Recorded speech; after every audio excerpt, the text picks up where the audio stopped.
Va ora in onda la rassegna stampa. In questi casi cosa fai? Dici una preghiera, dici sono oggi ancora vivo, sono vivo.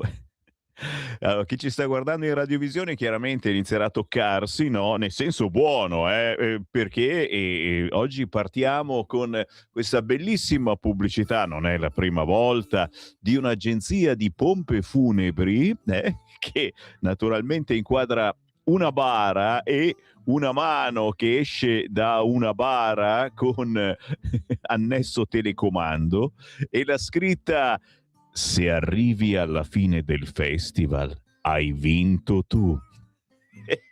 E poi la pubblicità dell'agenzia di pompe funebri, che io sinceramente penso che non abbiano neanche bisogno di pubblicità, perché è un business che non muore mai effettivamente. Però la Taffo, li salutiamo, gli amici di Varese della Taffo, hanno sempre delle belle idee, non è la prima volta che si inventano le situazioni più particolari per pubblicizzare i loro modi di andare al creatore, nel senso che ci accompagnano con la bara, con una bella urna, eccetera. Su Facebook c'è anche questa scritta: non farci scherzi, tanto per dormire hai l'eternità. E qui naturalmente, oltre che un ulteriore toccamento mattutino, vi chiedo, la domanda successiva è che siete riusciti a sopravvivere a Sanremo, quindi molto bene. Buongiorno. E là, già Simone Sveglio. Se le sta ascoltando tutte le canzoni di Sanremo, Simone, io non so come, non ti facevo così maniaco, manco ti pagassero per fare una cosa del genere, veramente. Sono contento perché vuol dire che c'è un certo fascino sempre in questo Sanremone. Anche io non ne sono esente, mezz'oretta, un'oretta me lo sono guardato ieri, non di più, perché poi mi devo svegliare presto per la rassegna stampa e sinceramente non trovo quest'anno un appeal, una motivazione per cui dico no, lo guardo ancora.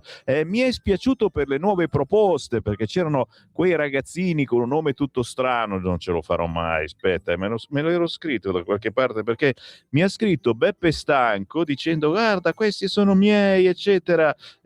Io sinceramente non ci ho fatto caso perché mi scrivete così in tanti.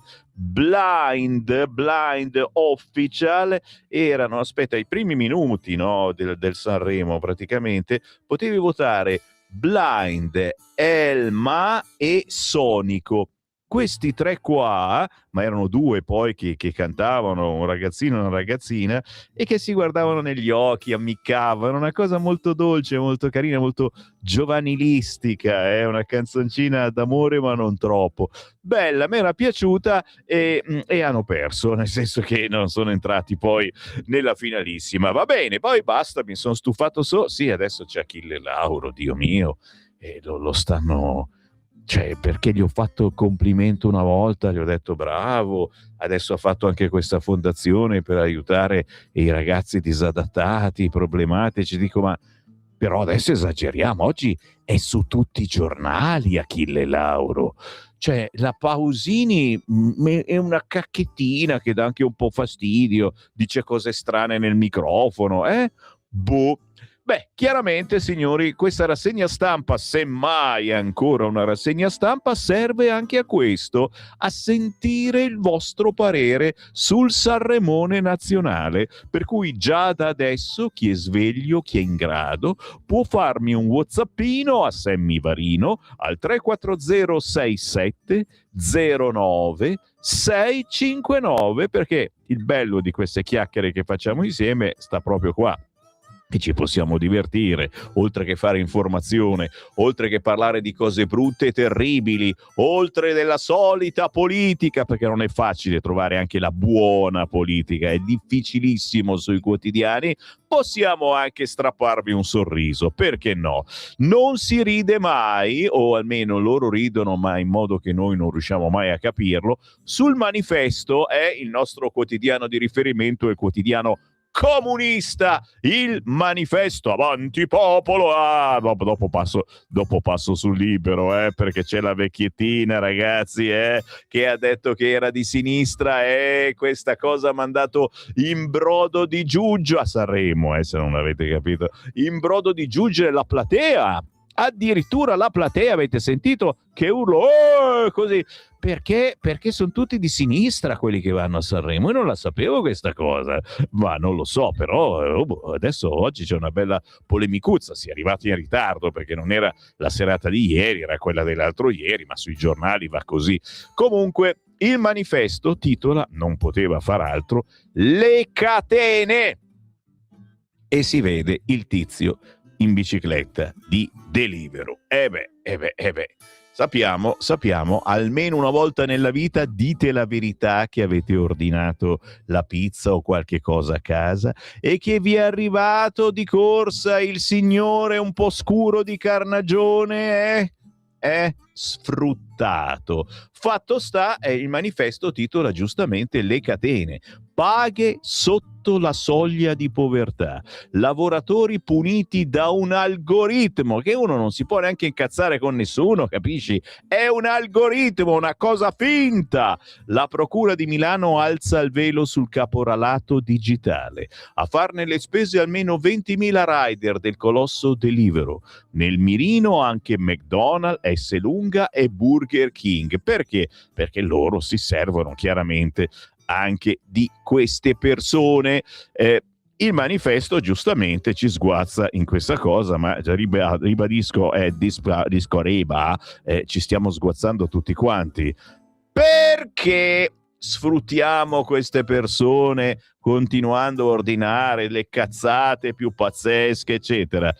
Amazon ancora non dicono niente? No, vuol dire che quelli di Amazon vengono stipendiati meglio. Non è che facciano una bella vita, anzi spezziamo una lancia per i tantissimi che in Amazon ci lavorano e che ti arrivano anche la domenica adesso, Vi siete accorti di sta cosa? Sì, casa mia è una casa di appuntamenti per Amazon, non vi dico i miei figli, siamo terrificati. Se per un giorno non ordiniamo niente ci arriva lì il signore chiedendo tutto bene, no? Come mai? No?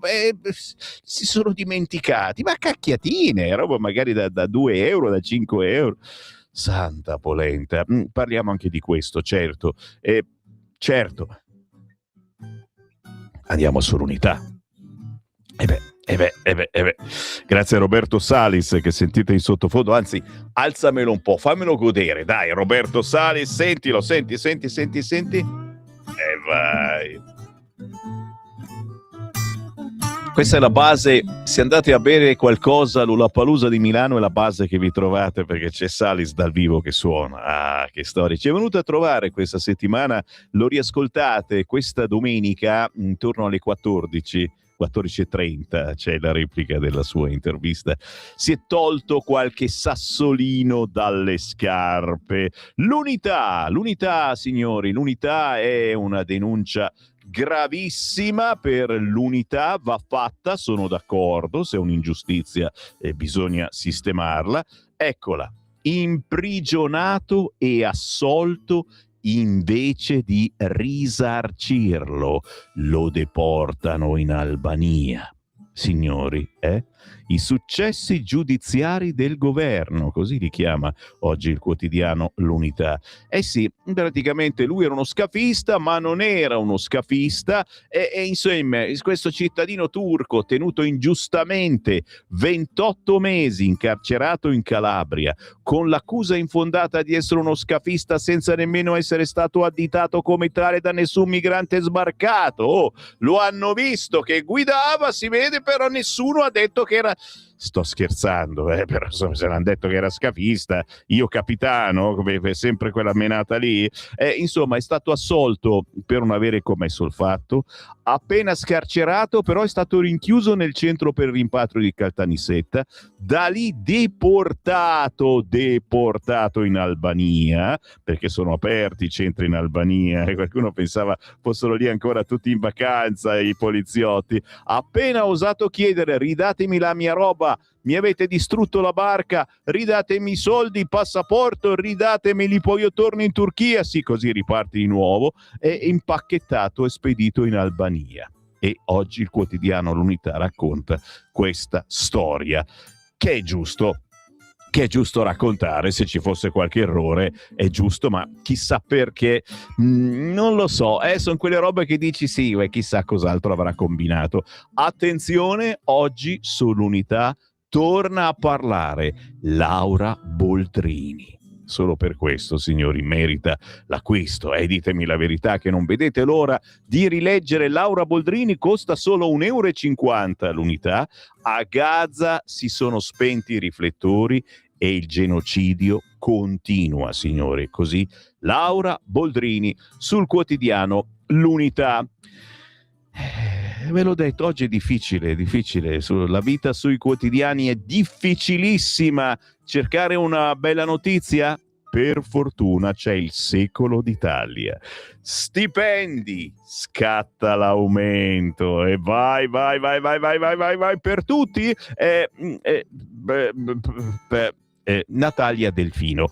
Buste paga più pesanti in arrivo per quasi 4 milioni di lavoratori del settore privato. L'Agenzia delle Entrate ha infatti emanato la circolare che rende attuativa le norme introdotte dalla legge bilancio per la tassa piatta al 5% per i redditi fino a 33.000 euro sugli aumenti retributivi legati al rinnovo dei contratti collettivi del triennio 24-26, quindi solo sugli aumenti, precisando che si applicano anche per le assenze retribuite come malattia, maternità, paternità e infortuni. L'aliquota agevolata riguarda anche le maggiorazioni e le indennità pagate nel 2026 per lavoro notturno, festivo, svolto nei giorni di riposo e su turni, per i dipendenti sempre del settore privato con reddito fino a 40.000 euro. Scatta la sostitutiva IRPEF pari al 15%. In meno di 2 mesi dall'approvazione in manovra, la norma sulla tassazione agevolata degli aumenti contrattuali è già operativa, un segnale concreto di rapidità ed efficacia dell'azione di governo su un tema centrale come il potere d'acquisto delle famiglie. Insomma, direi di cominciare a controllare in busta paga se per caso c'è qualche cosa in più. È una buona notizia, non ditemi che vi porta sempre cattive notizie, vai. E intanto stanno già arrivando, bravi, whatsappini, a me fa piacere perché vuol dire che siete svegli e che a ogni azione corrisponde una reazione, quindi che Sammy Varin vi sta già invogliando a scrivere al 340 67 09 659. Questo è il numero che dovete utilizzare.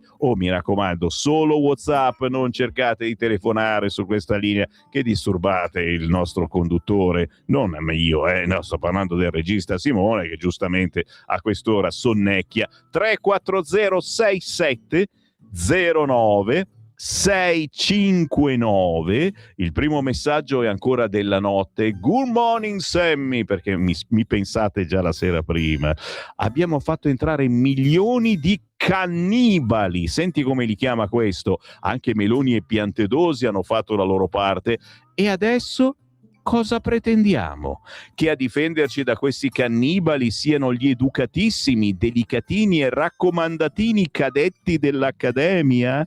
Perché i cadettini entrerebbero nel bosco di Rogoredo di notte? Chiaro che per farlo ci vuole il pelo sullo stomaco, ci vuole gente come quella da cui vogliamo difenderci dopo averla accolta.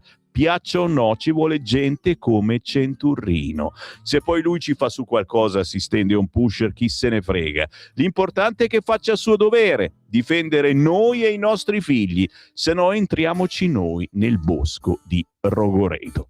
Chiaramente non sono d'accordo su questo messaggio, sono d'accordo sul fatto che ci voglia polso e forse quel bosco andava raso al suolo già un po' di anni fa.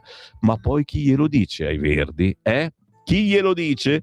340 67 09 659. Chiaramente ciò che ha combinato questo poliziotto è sotto gli occhi di tutti e su tutte le prime pagine anche oggi. E mi sto guardando intorno e dico: e adesso? Da cosa partiamo? Avete delle idee? 3406709 659. No, ancora il manifesto, no. Qua cosa abbiamo? Gli ascoltatori comunisti questa mattina, tutti svegli, tutti allerta, tutti che mi scrivono per no, non se ne parla. Vado su Libero, signori, perché Libero riprende proprio quello che è il Sanremone nazionale, l'unico quotidiano che lo mette in apertura. Come mai Libero parla di Sanremo?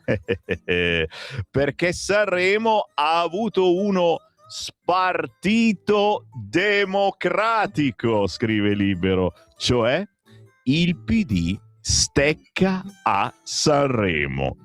Nel tentativo di buttare in politica l'evento, i Dem arruolano la 105enne, non erano 106, che sul palco ha detto l'altra sera ero di sinistra, e i giornali inventano il nuovo Gali. Povera questa signora vecchiettina che ha fatto un sipario bellissimo, peccato che non se ne andasse più. Cioè queste cose devono durare, ma ci devo essere io che gli insegno a sto tizio qua. Cioè 5 minuti non la puoi tenere, ma l'avrà tenuta un quarto d'ora, 20 minuti e basta. Meno male che cicciarava, però diceva anche cose inesatte e oggi il quotidiano Libero ci va a nozze. D'altronde, insomma, anche perché quando la signora ha detto sul palco che eravamo tutti di sinistra, cavolo ragazzi, sempre sul Libero, appunto, in taglio basso c'è Conti che piange, analisi di un'edizione che non va. Ma quanto è triste questo festival, e non per gli ascolti, che ricordiamolo non vanno per niente bene, almeno la prima serata 3 milioni in meno. Stiamo a vedere questa, ma vi dico un parere da quello che non ha visto Sanremo ma proprio ha scanalato per pochissimo tempo. La qualità delle canzoni a me sembra vomitevole, cioè se ne salvano pochissime sulla punta di una mano, non due ma una mano, e soprattutto sarà che abbiamo una certa età, ma non si capisce proprio quello che dicono, quello che cantano, cioè cosa cantano, di cosa parlano. Fatemi sapere cosa ne pensate. 340-6709-659, signori. Approfittate anche voi che mi seguite poi, lo so, su Facebook, su YouTube, mi accendete nel corso della giornata, mi riascoltate, mi scaricate dal sito radiolibertà.net nella sezione podcast. Potete tranquillamente scrivere a qualunque ora al 340-6709-659 un whatsappino e siete sicuri che il primo speaker che viene in onda ve lo legge, capito? Sono a pagina 2 di Libero. Le mani del PD sul festival. Arruolata la 105enne con la famiglia di sinistra e si inventano il Gali 2.0. I progressisti ripartono da Gianna Pratesi, così si chiama questa dolcissima, mica tanto signori, bella combattiva, bella tosta ragazzi miei. I Dem pubblicano l'intervento dell'anziana con il simbolo del partito. La stampa rossa attacca il centrodestra, poi strumentalizza il rapper Saif. Cioè guardalo qua, cioè l'hanno fatto davvero. Viva la Repubblica Italiana, Repubblica, grazie Gianna Pratesi, 105 anni. A parte che c'era qualche piccolo errorino forse, ma nella scritta Repubblica forse ve ne siete accorti, ma può capitare, sai, nella trasmissione più vista d'Italia è una scritta sbagliata, cosa vuoi che ci sia? Però riprendere addirittura questa sciura che parla dicendo che a casa sua erano tutti di sinistra vuol dire proprio essere alla frutta, cioè Senkunsha. Però vi leggo, oggi c'è un paginone ragazzi sul Libero, ha proprio l'apertura, vi leggo qualche riga dell'articolo di Andrea Muzzolon. La sinistra riparta da rullo di tamburi, questa volta la nuova leader designata del campo progressista è la signora Gianna Pratesi, amorevole vecchietta 105enne che si è presa al palco del Festival di Sanremo per raccontare il suo primo voto in quel lontano 2 giugno 1946, quando finalmente anche le donne potettero esprimersi nelle urne. E fin qui nulla di sconvolgente, se non che quel suo "a casa eravamo tutti di sinistra, non fascisti", ai tempi fascisti si diceva, c'era un buon motivo, capito? Non come adesso che se non voti PD sei fascista. Ha fatto andare i compagni collegati con l'Ariston in brodo di giuggiole, ma non solo quelli collegati, ragazzi, anche in platea io ho sentito un botto quando l'ha detto, o avrò sentito male. Del resto già pronti, taccuino alla mano, ad appuntarsi ogni minima deviazione a destra di questo sento dei disturbi, senti anche tu, festival targato Telemeloni, cioè doveva essere il festival di Telemeloni e qui invece parliamo di sinistra. Mai si sarebbero aspettati di imbattersi nella loro nuova eroina. E così, fatto il pieno di elogi sui social, il PD non ci ha pensato 2 volte ad appiccicare il suo simbolo all'intervento della signora Pratesi e quindi ci ha fatto la locandina e l'ha pubblicata sui suoi social. Qua mi fermo, ma avete capito, un articolone che sicuramente vi terrà belli svegli se siete già in giro per andare al lavoro. Prima di entrare in ufficio passate dal giornalaio, si diceva così un tempo, e acquistate il quotidiano Libero, che visto che sta parlando di Sanremo va avanti. A pagina 2 in taglio basso c'è anche J-Ax, le sempre con Shamal, però dai, è simpatico, e che dice una frase: ma guarda, ha scoperto l'acqua calda, gli USA e la finanza comandano. Wow, questo è uno che la sa lunga. La politica italiana non conta più nulla, sia la destra che la sinistra sono immobili. Oddio, secondo me non ha mai contato nulla la politica italiana in confronto a quello che si muove a livello mondiale, però ogni tanto ci facciamo sentire, i nostri scandaletti li facciamo e magari diamo anche dei buoni consigli. Fatto sta, J-Ax sempre simpatico e canta cose comunque ascoltabili, ecco, attira l'attenzione in senso positivo. Questo è già un miracolo sanremese. A proposito, quelli che dicono che noi non seguiamo il festival, che sono sempre questi, dici, la radio nazionale come voi non seguite il festival. Guarda che ieri era mercoledì, e anche questa sera giovedì, dopo le 8 di sera, non va la mia replica della rassegna stampa, no, non va la trasmissione su Sanremo dei giovani della Lega, ragazzi. Com'è che si chiama? I Barbari Cantanti, oh signore, Quindi non dite che non parliamo di Sanremo, come ne parliamo? Questo è un altro affare. Ma anche questa sera, dopo le 20, c'è la trasmissione dei Barbari Cantanti, sappiatelo. E non è che non invitiamo mai nessuno di un po' interessante, cioè ieri c'era Marco Ferradini nei nostri studi, capito? Uno che a Sanremo non ci va neanche se lo ricoprono d'oro, e domani arriva Rocco Tanica, quello di Elio e le storie tese. Me lo porta a Caprini domani alle ore 12 in musica indipendente. Sai che il venerdì si parla di musica con il fondatore di Rock Targato Italia, Francesco Caprini. Domani arriva Rocco Tanica. E dici niente?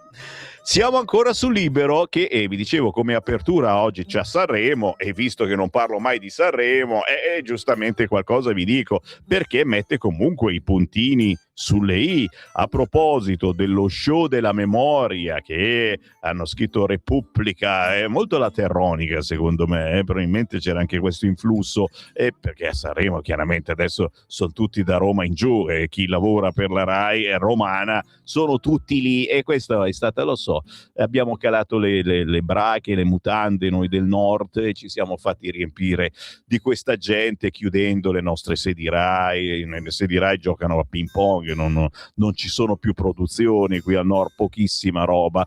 Lo show della signora viene ripreso ancora sul quotidiano Libero, ma a votare la monarchia nel referendum del 1946 non furono i fascisti. Questa ultracentenaria ha fatto un po' di confusione sulla consultazione del 2 giugno. Ecco cosa racconta davvero la storia, ok? Però hanno rimesso a posto la schermata, Repubblica, adesso è scritto giusto? Hanno scritto, il popolo italiano ha scelto Repubblica, giusto, non è più Repubblica. Vabbè, comunque Annalisa Terranova ne parla e mette i puntini sulle i con la ricostruzione storica, il ruolo dei Savoia, e quindi se volete farvi un aggiornamento storico su quegli anni fatto bene, non come quello che ha proposto la RAI, se ne può parlare. Sono su Libero e ci resto perché poi giustamente in questi giorni l'abbiamo detto, dico, ma noi che stiamo con la polizia adesso ci incolpano perché abbiamo detto io sto col poliziotto e adesso ci fanno vedere guarda cosa faceva quel poliziotto, ecco, andava in giro col martello e lo usava contro i pusher disabili. Questa è una roba particolare, e poi si intascava i soldi della droga, se li intascava lui, se li teneva, se li metteva, se li teneva in tasca. Noi non sappiamo adesso perché stanno dicendo tutto il contrario di tutto. Fatto sta che adesso se sei un poliziotto e sei un ladro, sei uno che uccide, sei uno che fa male, che tratta male i drogati, cioè stiamo facendo di tutta l'erba un fascio, e i giudici a questo punto fanno bene anche ad avere la mano gentile con questa gente che compie reati, perché no, non sto parlando dei poliziotti, sto parlando di quelli che i reati li compiono davvero, e forse sì, si è girata completamente la frittata adesso. E oggi il quotidiano Libero dice Rimini, Verona, Torino, tutti quegli atti dovuti che hanno trasformato i poliziotti in mostri. Dal carabiniere che uccide un accoltellatore egiziano, ricordate? Alla gente che spara dopo una martellata in testa, fino alle divise che hanno colpito l'assassino del brigadiere Le Grottaglie, tutti indagati per avere fatto il proprio dovere. Insomma, il caso Cinturino, così si chiama il tizio che si trova ancora in carcere perché potrebbe reiterare la pena, non so come, ma potrebbe farlo, c'è paura che questo prende, va nel boschetto e li ammazza tutti. Con lo scudo penale non c'entra niente il caso Cinturino, non c'entra nulla, scrive oggi Libero. Semmai lo scudo penale sarebbe centrato, se fosse stato in vigore, con quella sfilza di casi che ha riempito le cronache e irritato gli stomaci degli italiani. Tutte quelle volte che i poliziotti e i carabinieri si sono trovati costretti a sparare per difendersi dai balordi, per poi finire indagati, dunque esposti alla gogna mediatica, con ingenti spese legali da pagare e con una carriera di colpo azzoppata. E qui si parla di questi casi, signori. In questi giorni nessuno ha avuto coraggio di tirarli fuori sta roba, e di tirar fuori magari quelli amici di Escatasuna che sono andati in giro col martello a martellare i poliziotti e che non si trovano mica in galera. Ma no, devi venire a firmare quando c'hai tempo. Perché loro possono girare indisturbati e i nostri poliziotti sono costretti a pagare risarcimenti ai parenti della povera vittima che è saltata addosso al poliziotto?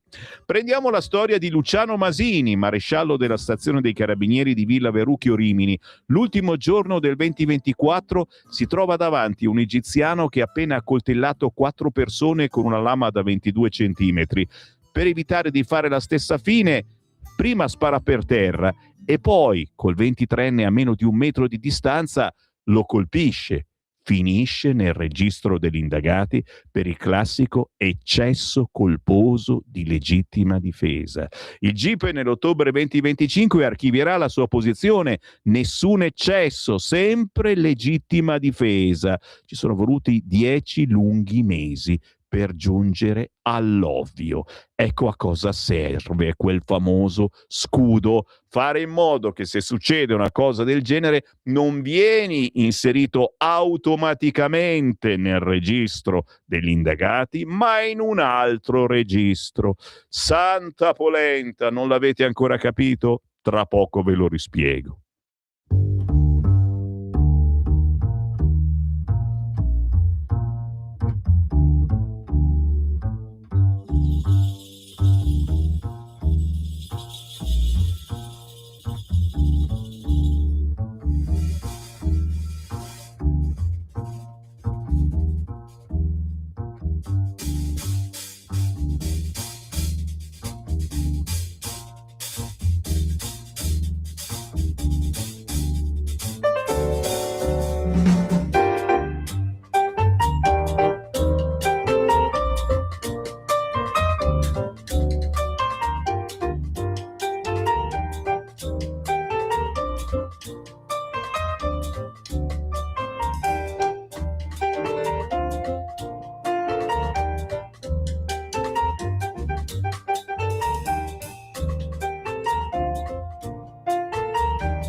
Piace?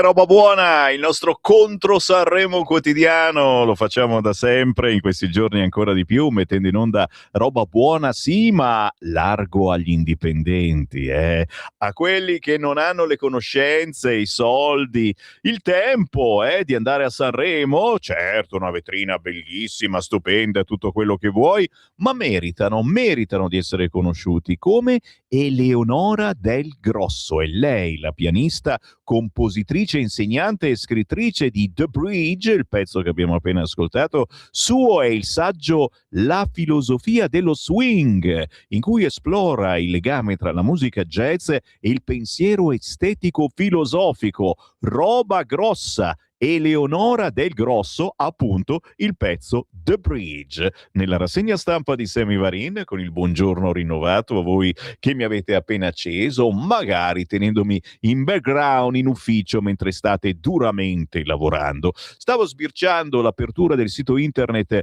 del Corriere, anche nell'edizione cartacea. Oggi si intervista il papà di Domenico, quel bambino che purtroppo non c'è più, a cui era stato trapiantato un cuore che non poteva funzionare. Siamo ancora qua a chiederci ma perché gliel'hanno trapiantato a questo punto? Perché gli era stato espiantato quello che funzionava male e questo non andava neanche. Il cuore per mio figlio in un frigo da picnic. L'avete vista la foto? Cioè questi pensavano di andare a fare il picnic in spiaggia, ma che cacchiate non fanno in certe zone d'Italia. Attenzione, qui spunta il razzista Sammy Varin, il secessionista Sammy Varin. No, spunta che qualcuno lavora senza pensare. Una cosa da matti, ha detto il papà di Domenico. I chirurghi sparirono dopo il trapianto, li capì. Quando l'abbiamo ricoverato ho avuto un brutto presentimento, le infermiere non l'hanno mai abbandonata. E ancora poi il sito del Corriere prosegue con la ricostruzione, la lite tra medici in sala operatoria. Ma che fai? E un'operatrice che portò il ghiaccio secco, il medico che seguiva Domenico Almonaldi, io tenuto all'oscuro di tutto e per questo dimissionario. Tutte cose che trovate anche se siete in giro nel cartaceo, sul cartaceo del quotidiano Il Corriere. Ma su tutti i giornali, su tutti i siti c'è anche Achille Lauro, ragazzi. Io ve l'ho detto che questo ragazzo comincia a guadagnare punti e mi preoccupa, perché da spacciatore di droga adesso questo vuole diventare chissà chi. Ha emozionato l'Ariston con un ricordo toccante per le vittime di Crans Montana. E insomma, comincia a piacerci.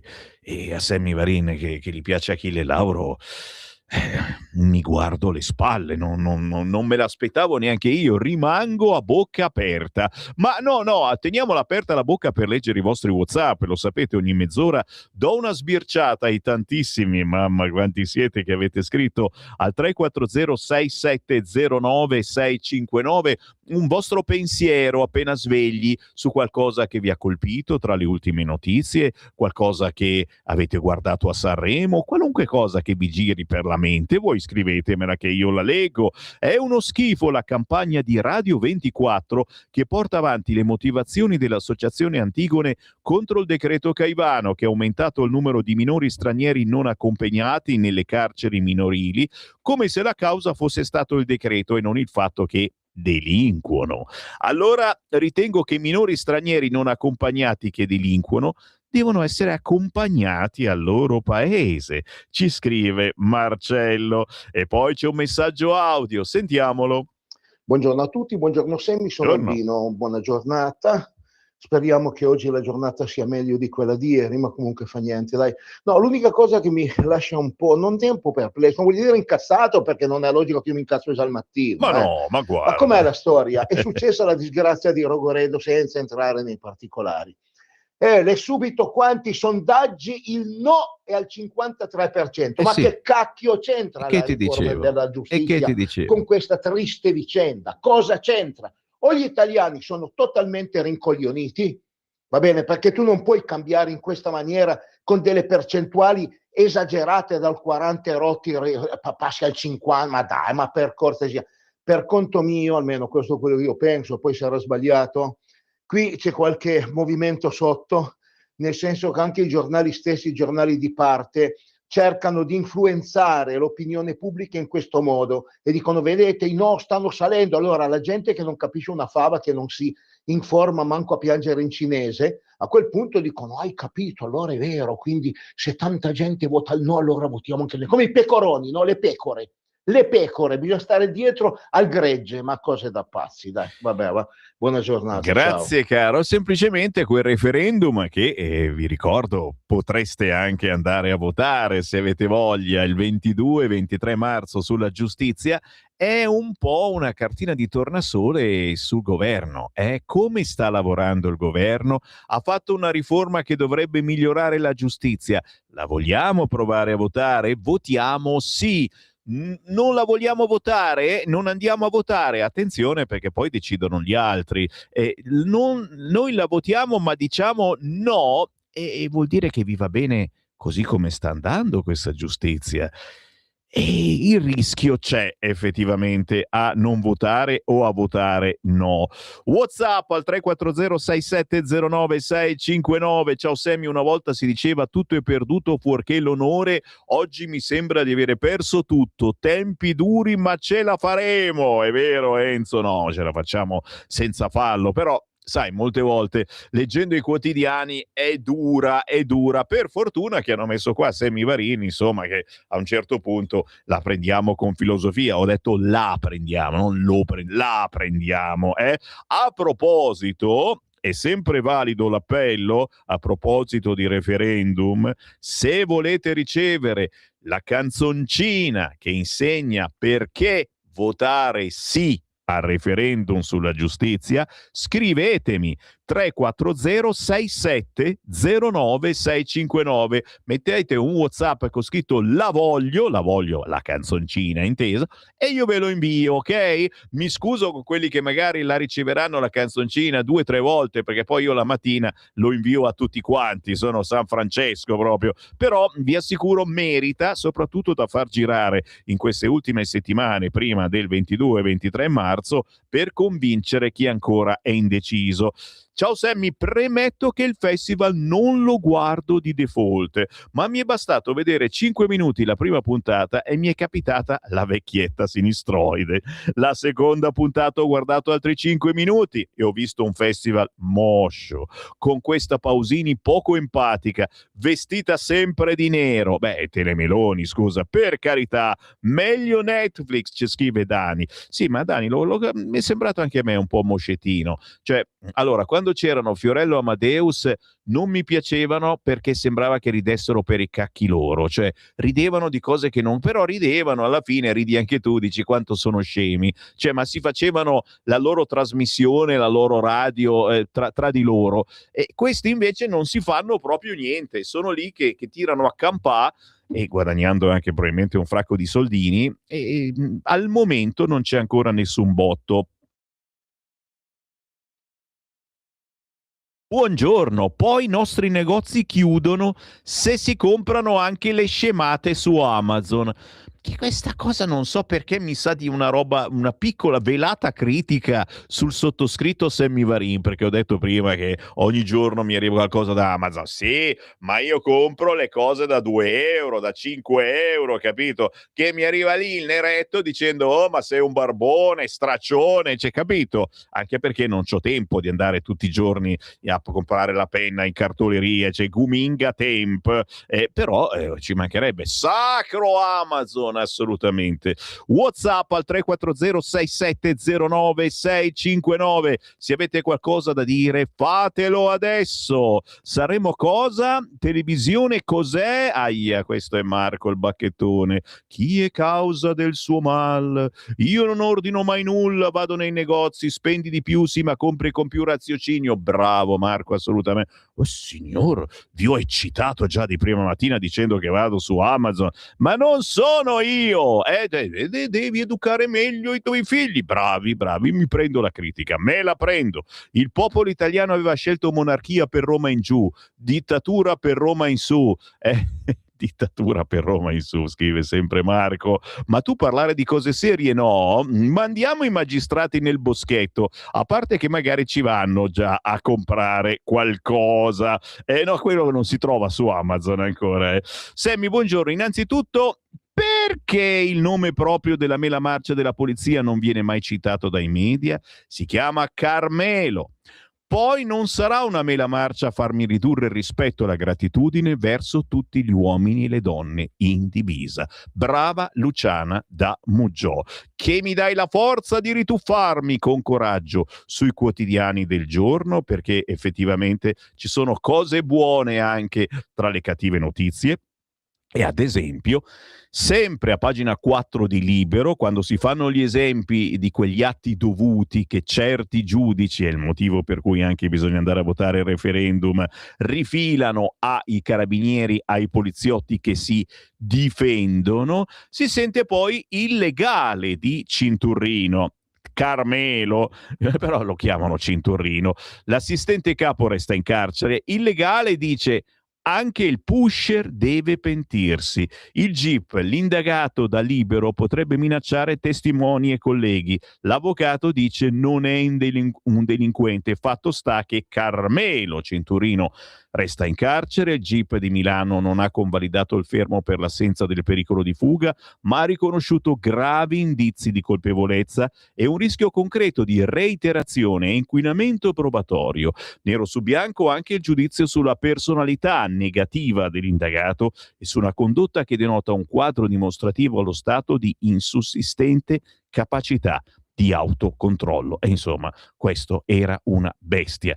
Incredibile che nessuno se ne sia mai accorto, o se si sono accorti, non sapevano a chi dirlo.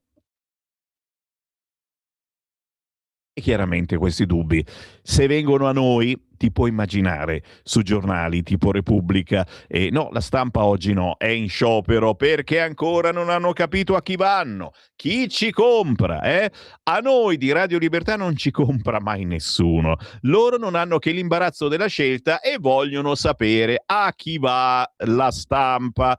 Piantedosi zittisce la sinistra, Rogoredo non intacca la polizia. Lo scrive a pagina 5 il quotidiano Libero con il vertice. All'interno dice: episodio gravissimo, ma non può oscurare la storia di dedizione e servizio dei nostri uomini. Abbiamo accertato la verità, l'azione disciplinare sarà rapida. Il caso di Rogoredo, gravissimo, non può intaccare la storia di dedizione, servizio, disciplina delle forze di polizia. È il motivo per cui la Lega continua a fare gazebo, e poi più avanti dopo le 11 ve li ricordo, per dire io sto con il poliziotto, che non vuol dire con questo poliziotto gnignero, ci hanno fatto notare questa cosa, la Lega sbaglia sempre, sta con il poliziotto che ha ucciso il pusher, eccetera. Santa pazienza, vi dobbiamo spiegare tutto. Quando avete un problema, chi chiamate? La polizia o i centri sociali?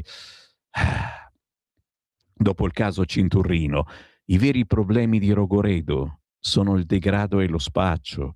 Il quartiere è in subbuglio da anni, esasperato da droga e delinquenza. Se la popolazione perde fiducia nelle forze dell'ordine, si rischia il caos.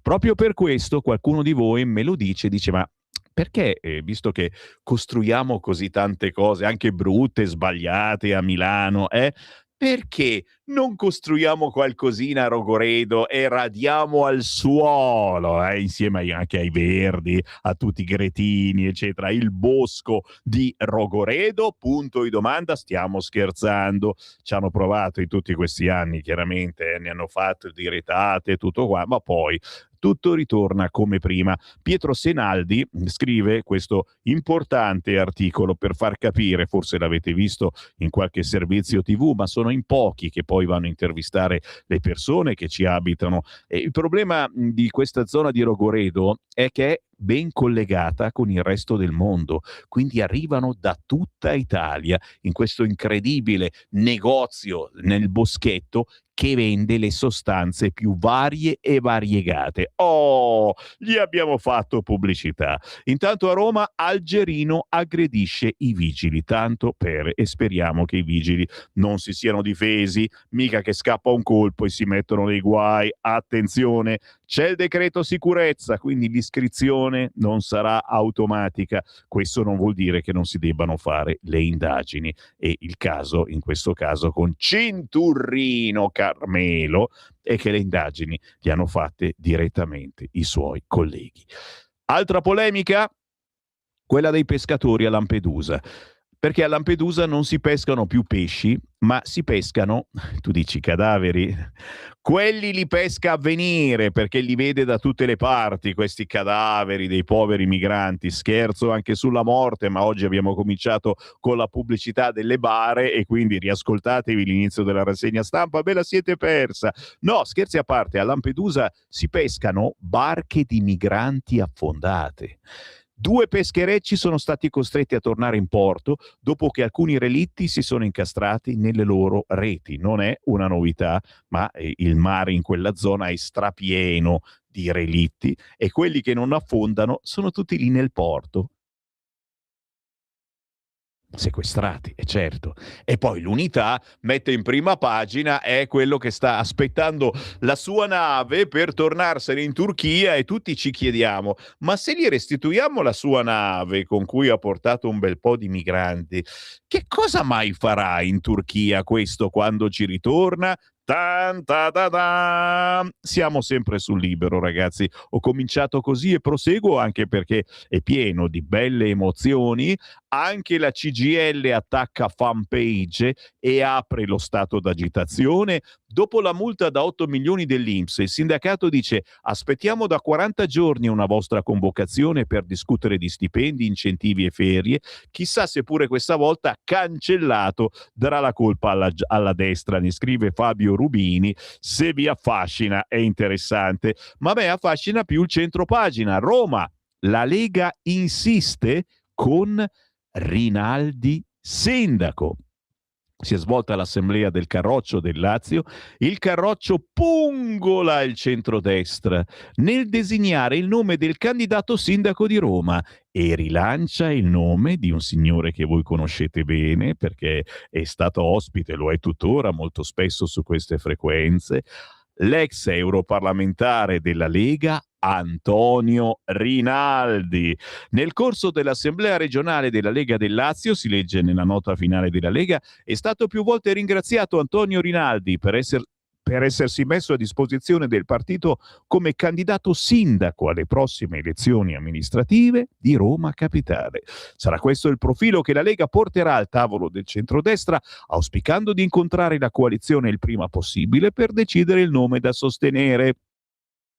Fondamentale, secondo il coordinatore regionale Bordoni, muoversi per tempo, come ha fatto la Lega, che per prima ha individuato il profilo migliore, perché questo può fare davvero la differenza. Insomma, lo mettiamo sul tavolo? No, perché il problemino poi arriva anche a Milano. Cioè, stiamo perdendo ulteriore tempo. Boh. E qui capite, insomma, che la politica a volte si fa del male da sola. Però noi il candidato per Roma ce l'abbiamo. Si chiama Rinaldi. Antonio Rinaldi è una bravissima persona e voi che ascoltate questa radio lo avete sentito decine e decine di volte su queste frequenze. Il dibattito sul referendum, e ne parliamo oggi alle 8.45, avremo il senatore della Lega Manfredi Potenti, oggi gira attorno a Di Pietro. Di Pietro ha una nuova vita, è anche ringiovanito. Di Pietro shock, le toghe fermarono Mani Pulite. L'ex magistrato del pool più famoso d'Italia attacca il collega Colombo, che mi era sempre sembrato un po' di sinistra, ma solo una sensazione. Ci bloccarono come fecero con Falcone e Borsellino per mafia appalti. La riforma non blocca i PM. Colombo dice che con questa riforma ci avrebbero fermato prima, ma non è vero.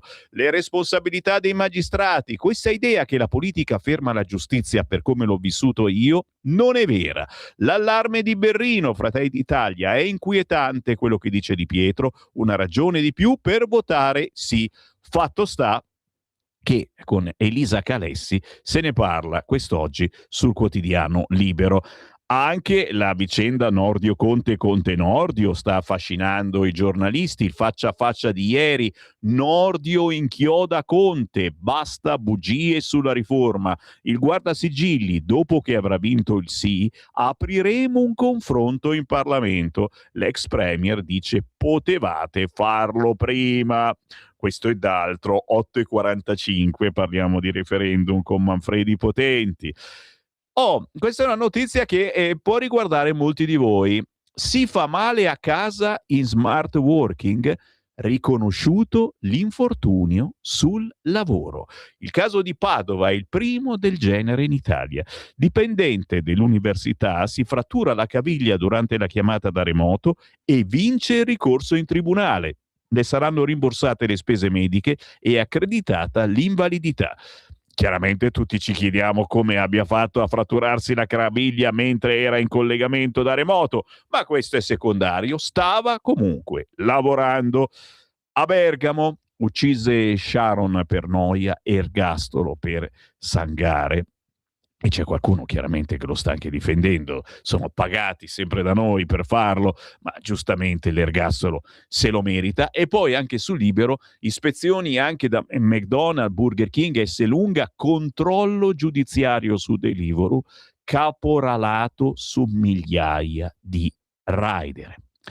La tragedia della disperazione nel Mantovano. Si impicca prima dello sfratto, lo trova l'ufficiale giudiziario.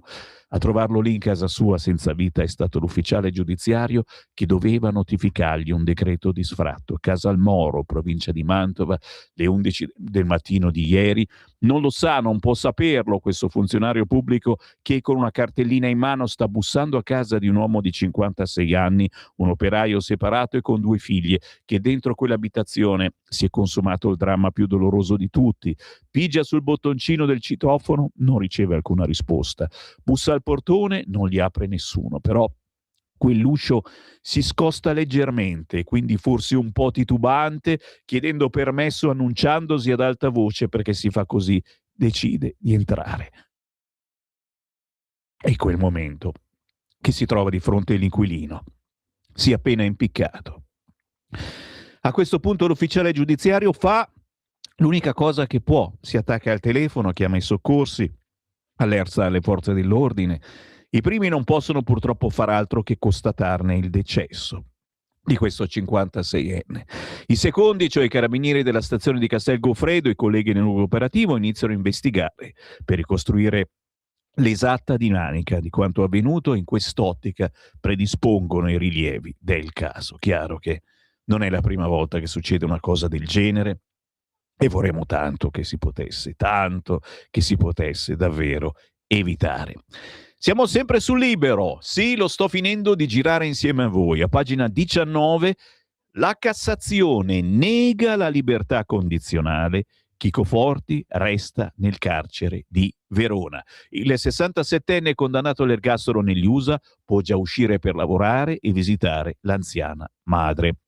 Altra notizietta che ci scosta un attimo dalle menate politiche del giorno, sempre su Libero, la troviamo a pagina 19, si parla di patrimoni, successioni e soprattutto di ricchi, di riccastri, che ultimamente la moda è non lasciare l'eredità ai propri figli.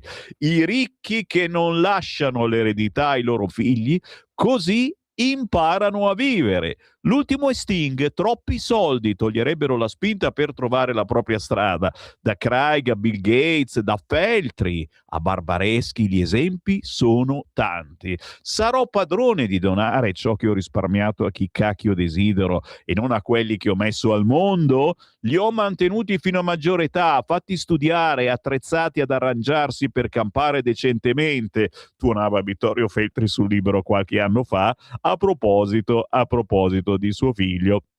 Ed effettivamente e forse è anche giusto dargli la possibilità di lavorare, di fare, di inventare, ma non riempirgli di soldi. Per fortuna è un caso che non riguarda praticamente nessuno di noi in questo studio e in questa radio, anzi siamo sempre qui i soldi a chiederli a chi ce li può dare attraverso il conto corrente postale 3767 1294, attraverso il sito internet radiolibertà.net, cliccando in alto a destra donazioni, sostienici, bastano 5 euro e aiutate la nostra povera radio, povera nel vero senso, è povera ma combattiva, hai capito? Noi lo spadone ce l'abbiamo sempre innalzato, il problema è che a volte se ci si rompe lo spadone bisogna aggiustarlo e ci vogliono soldi. Dai che scherzo, tra poco arrivano i vostri messaggi, se siete indecisi tra il gnacca e petacca, gli scrivo, non gli scrivo, non ho mai scritto a Sammy Varin,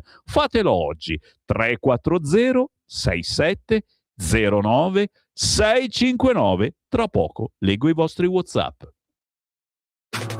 Stai ascoltando Radio Libertà. La tua voce libera, senza filtri né censura. La tua radio.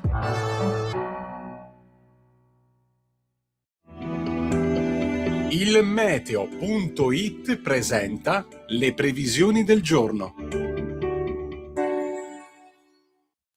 Atmosfera stabile sull'Italia, sempre protetta da un poderoso campo di alta pressione di matrice subtropicale. Nella prima parte della giornata avremo tuttavia cieli più grigi al nord, a causa di nubi basse, foschie e locali banchi di nebbia, più limpido al centro-sud e in montagna. Nel pomeriggio non sono attese particolari variazioni, il tempo continuerà a restare asciutto su tutti i settori del nostro paese, con più sole sulle regioni centro-meridionali. Per ora è tutto da ilmeteo.it, dove il fa la differenza anche nella nostra app. Una buona giornata da Lorenzo Tedici. Avete ascoltato le previsioni del giorno. Lo amiamo perché ci offre sempre le cose più buone e naturali. Linea Alberto Acerbis. Un saluto care amiche e cari amici di Radio Libertà. Una grande notizia, chiaramente, per chi conosce l'olio extravergine di oliva Acerbis, per chi lo usa da tanto tempo, è sicuramente una notizia importante. Per gli altri che magari lo vogliono provare, questo è il momento per approfittarne. Sì, perché tutto il mese di gennaio e tutto il mese di febbraio, olio nuovo, prezzo vecchio. Quindi potrete ordinare chiamando 030 68 40 408 6 bottiglie da 1 litro di olio estratto a freddo Acerbis a sole 84 euro e il trasporto è gratuito. Parliamo di un olio estratto a freddo da olive italiane selezionate all'origine. Tutte le mattine imbottigliamo il prodotto fresco su vostra ordinazione, quindi vi arriva a casa un qualcosa di unico. Se volete riscoprire i sapori di un tempo, se siete alla ricerca di un olio vero, importante, di un olio italiano che dia ai piatti un tocco in più, 030 68 40 408, oppure potete ordinare tramite la pagina web olioacerbis.com, perché come diceva il mio nonno Alberto, l'olio bu elve sempre a galla. Alberto, l'olio buono viene sempre a galla. Abbiamo avuto una produzione piuttosto scarsa quest'anno, lo sapete, ma una qualità straordinaria. Chiamate in tanti. Grazie, buon proseguimento. Stai ascoltando Radio Libertà, la tua voce libera, senza filtri né censure, la tua radio.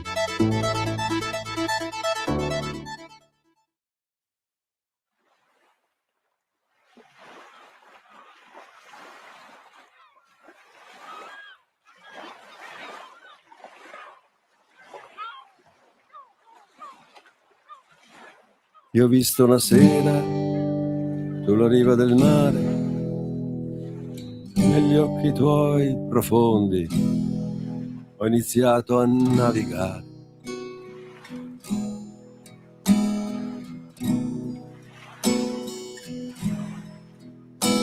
Ho fatto un lungo viaggio con te sopra un veliero. Sono giunto a una spiaggia forestiero, Ma tu, che stavi lì a sognare, ma tu, che cosa vuoi dirmi di più? Passa una nave bianca, lontano dalla riva, i sogni son passati, ti sento più vicino. Le onde cantavano un'allegra melodia fatta di alcune note e di un po' di nostalgia. Ma tu, che stavi lì a sognare, ma tu, che cosa vuoi dirmi di più? E il vento quella sera giocava coi capelli nel bosco gli eucalipti e il canto degli uccelli. Poi presi la tua mano e andai con te lontano. Il tempo quella sera si è fermato.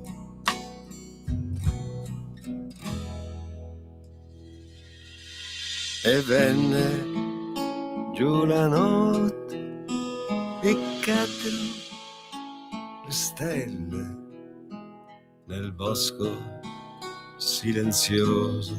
Ti ho amato, ti ho amato.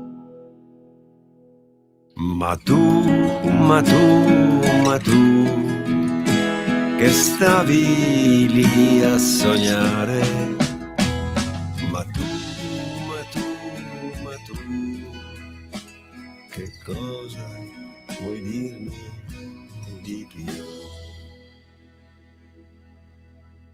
Questa è la qualità che vi offre Radio Libertà, questa è la differenza che fa la nostra radio rispetto a tutte le altre che vi irrorano di canzoni sanremesi.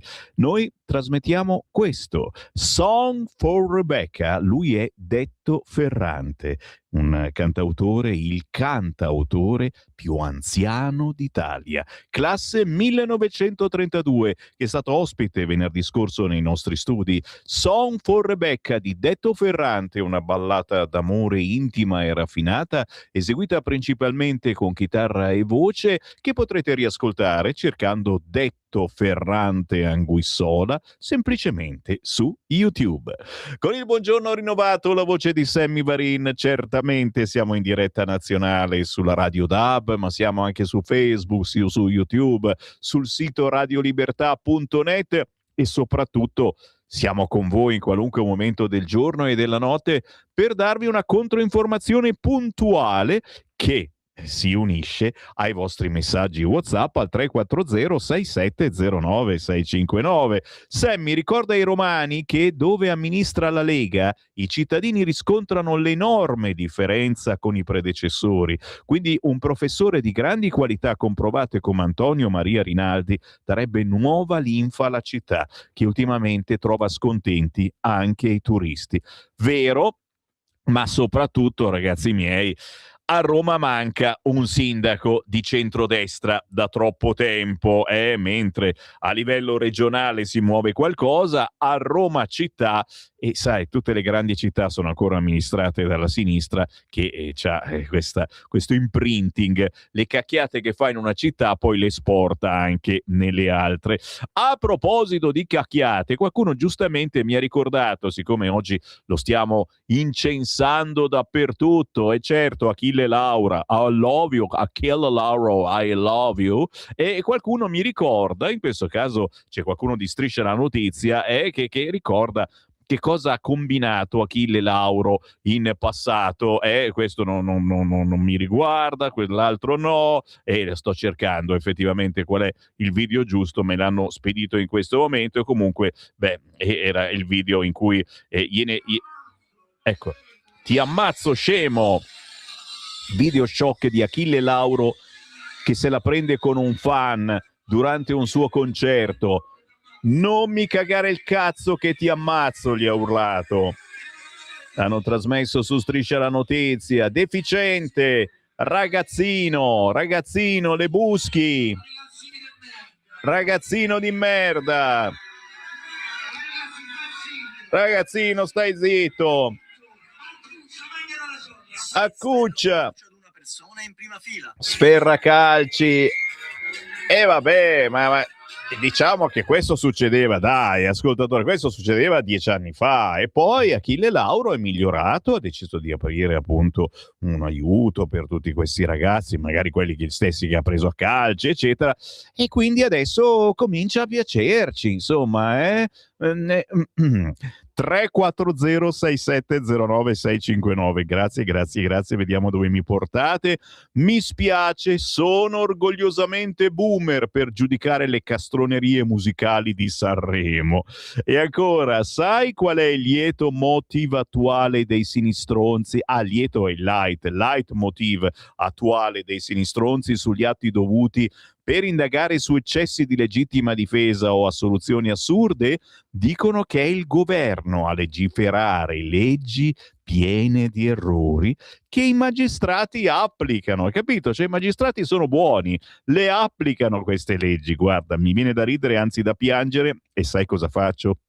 Per convincervi che bisogna andare a votare sì il 22 e il 23 marzo, vado a cercare lo spottino, certo, la canzoncina da 1 minuto e mezzo che qualcuno di voi ancora non ha ascoltato, ma che potete ricevere sul vostro cellulare. Basta scrivere un WhatsApp al 340 6709 659. Siete pronti? Eccola, arriva. Votiamo tutti insieme, sì, per cambiare davvero, per un processo più giusto, un futuro più vero. Una croce su quel foglio per dare una scossa, è la scelta giusta, la nostra riscossa. In aula c'è un gioco ma le regole sono strane, chi accusa e chi giudica, due facce, stesse trame. Serve una svolta, una linea netta e chiara, per la giustizia vera, non una sorte amara. Basta confusione, basta con i dubbi, due ruoli separati per non avere intoppi.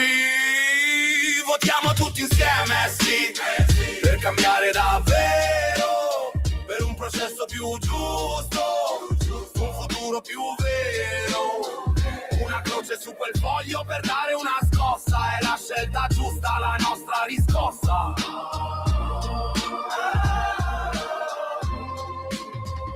La tua matita è un'arma, il tuo voto una promessa di un'Italia diversa, non più la stessa. Separare le carriere non è un'idea astratta, è la base per un diritto che non si ritratta per ogni cittadino. Per chi crede nel domani, il potere del cambiamento è nelle nostre mani. Votiamo tutti insieme, sì, per cambiare davvero, per un processo più giusto, un futuro più vero. Una croce su quel foglio per dare una scossa, è la scelta giusta, la nostra riscossa.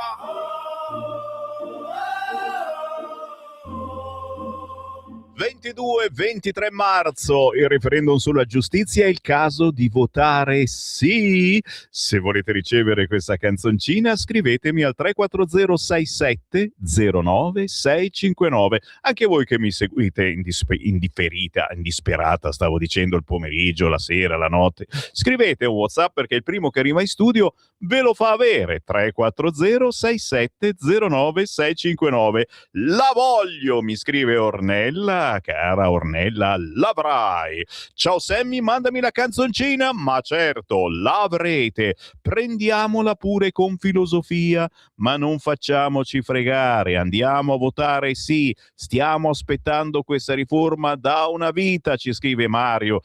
5 minuti ne parliamo di referendum.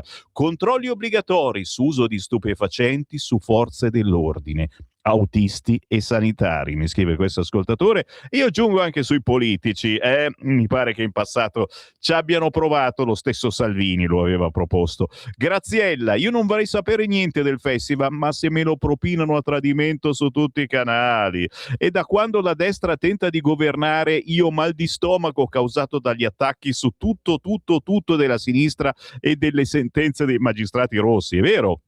Era quasi meglio che governasse la sinistra, Graziella.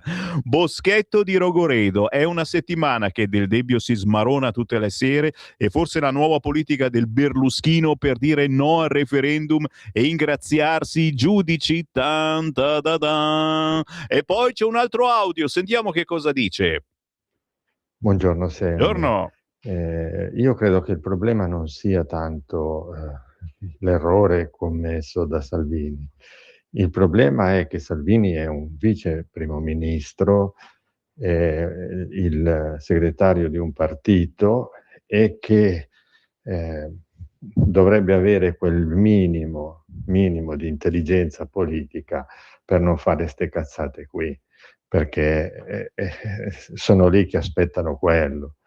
Ecco, ormai è come un disco rotto, no? Succede una cosa e parte con lo slogan solito, eccetera, eccetera, senza neanche più riflettere. Secondo me questo è un segno di poca attenzione nei confronti dei propri elettori. Ciao, ti ringrazio. Grazie caro, ma secondo me è il contrario, è il segno di una grande attenzione e soprattutto si cerca poi di non far generalizzare, perché la paura poi è che gli altri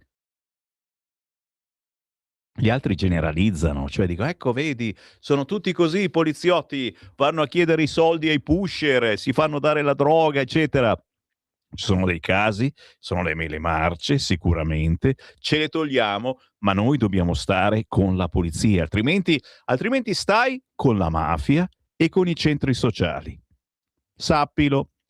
Dimissioni del ministro Schillaci, io pago le tasse in Italia, Amazon e multinazionali simili non pagano le tasse in Italia. Le navi sequestrate devono essere vendute all'asta soltanto a cittadini italiani da almeno 3 generazioni, questo per evitare i prestanomi dei vecchi proprietari. Ma andassero a cagare questi ricconi con la stronzata di non aiutare i figli cosiddetti di papà, ma chi la danno a bere? Un modo per darsi belli e pubblicità a noi coglioni, ci crediamo? Chiedo scusa per le parolacce. Ma ci mancherebbe, assolutamente, diciamole ogni tanto. Sindaco di Milano, è vero Sammy, stiamo facendo di tutto per far funzionare l'antico proverbio chi dorme non piglia pesci, ma in questo caso diventa chi dorme si becca Maiorino. Adriano, perché Maiorino? Ma che incubo. Se non si licenziano tutti i burocrati vuoi mettere anche Gesù Cristo che non cambia nulla, mi scrive un altro ascoltatore. Forti, siete forti ragazzi miei, ma non ci rituffiamo sui quotidiani poi stiamo cercando l'ospite Manfredi Potenti, vediamo se riusciamo a trovarlo. Intanto vado sul quotidiano Il Giornale, perché in centropagina c'è Landini. Ma cosa ha combinato questa volta Landini? Un altro sciopero? Sì, oggi ce n'è uno in anticipo. Dici come mai sta cosa? Landini non paga il TFR, pignorata la CGIL. Altro che difendere i lavoratori. Il sindacato portato in tribunale dall'ex dirigente è colpito da decreto ingiuntivo per 190.000 euro. L'odissea di un ex dipendente della CGIL per vedersi riconosciuto il TFR finisce in tribunale. Il giudice condanna il sindacato e decide anche il pignoramento dei conti. Siamo sempre sul Giornale che oggi intervista Emanuele Orsini, scommessa per l'Italia, un piano per l'energia e la crescita decollerà. Il presidente di Confindustria Orsini oggi sul quotidiano Il Giornale con la competitività al centro. Interessante l'editoriale di Tommaso Cerno che si intitola "Perché i Conte non tornano?".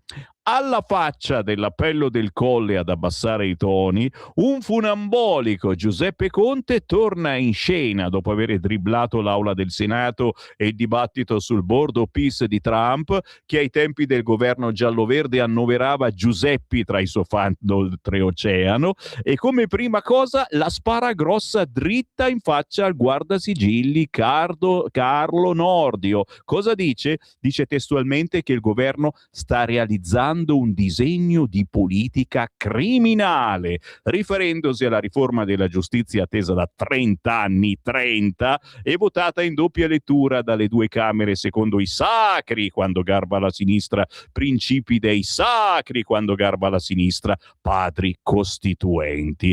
Ma che succede in Casa 5 Stelle? E non solo in Casa 5 Stelle, succede che un sondaggio ha decretato che almeno il 25% di elettori di Conte ha dichiarato che voterà sì al referendum, e anche parecchi del PD vi siete accorti che stanno facendo questa scelta. Ma qua ci fermiamo. A proposito di referendum, sei d'accordo, Simone? Sentiamo qualcuno dal Senato. Qui Parlamento. E quel qualcuno è il grandissimo senatore della Lega, Manfredi Potenti. Buongiorno. Onorato di ascoltarvi, perché sono io ad ascoltare voi con sempre tanto piacere. Ora ringrazio della ospitalità. Grazie Manfredi, grazie anche perché se seguite sui social Manfredi Potenti poi spesso e volentieri appunto ci si rincorre con le notizie, ci si dà una mano, si fa squadra, ed è il bello di avere una radio, capito? Di avere una radio e il cui microfono diventa un altoparlante potentissimo su certi argomenti, come ad esempio quello del referendum. Insomma, che cosa sta succedendo? Io ho sentito una tua clip in cui hai detto restituire autorevolezza e dignità alla magistratura è possibile. È soltanto un esempio, ma ho sentito che stai organizzando incontri pubblici anche con il sottosegretario Ostellari, state girando l'Italia per parlare di perché è importante votare sì. E ti lascio raccontare, anche alla luce di queste nuove polemiche oggi, Conte, Nordio e tutte queste cose che poi secondo me allontanano anche un po' gli italiani poi dalla voglia di andare a votare. Quando sono troppe polemiche uno dice guarda, non mi interessa più. Bisogna stare attenti anche a questo. Manfredi Potenti. Delle polemiche facciamo assolutamente a meno, ma quello che ci interessa è spiegare con parole semplici a chi ci ascolta di cosa stiamo parlando. Stiamo parlando di una riforma costituzionale che riprende una storica idea del centrodestra, di quel mondo liberale che ha attenzione a quelli che sono gli equilibri anche tra poteri dello Stato, e soprattutto di quella che è la qualità dei servizi erogati dallo Stato al cittadino. Stiamo parlando, come per la sanità, come per la difesa, di un servizio che lo Stato eroga al cittadino. Qual è il problema?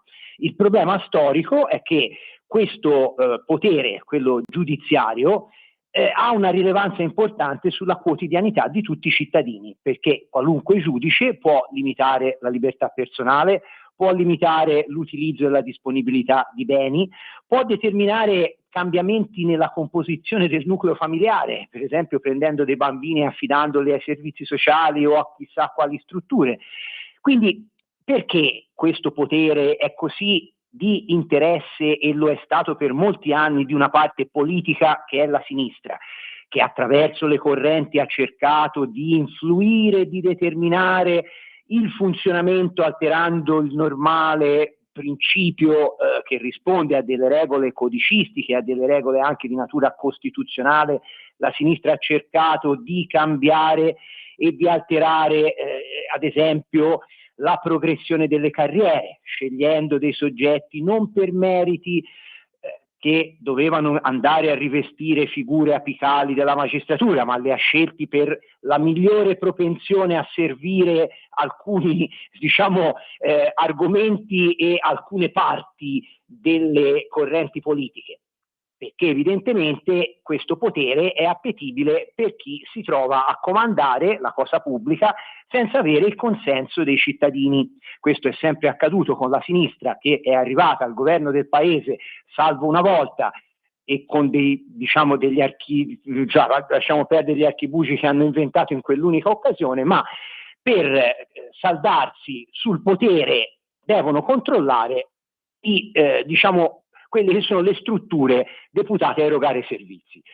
Il referendum. Allora, noi prendiamo come primo punto importante di questa scelta referendaria, quindi che confermerà la riforma costituzionale approvata al Parlamento, la possibilità di sorteggiare i membri degli organi di autogoverno della magistratura, che saranno 2 non più 1, per separare definitivamente quelle carriere che già nel corso di alcuni decenni, dall'89 ad oggi, si sono in qualche modo specializzate, da una parte con la funzione giudicante, dall'altra con quella requirente del pubblico ministero.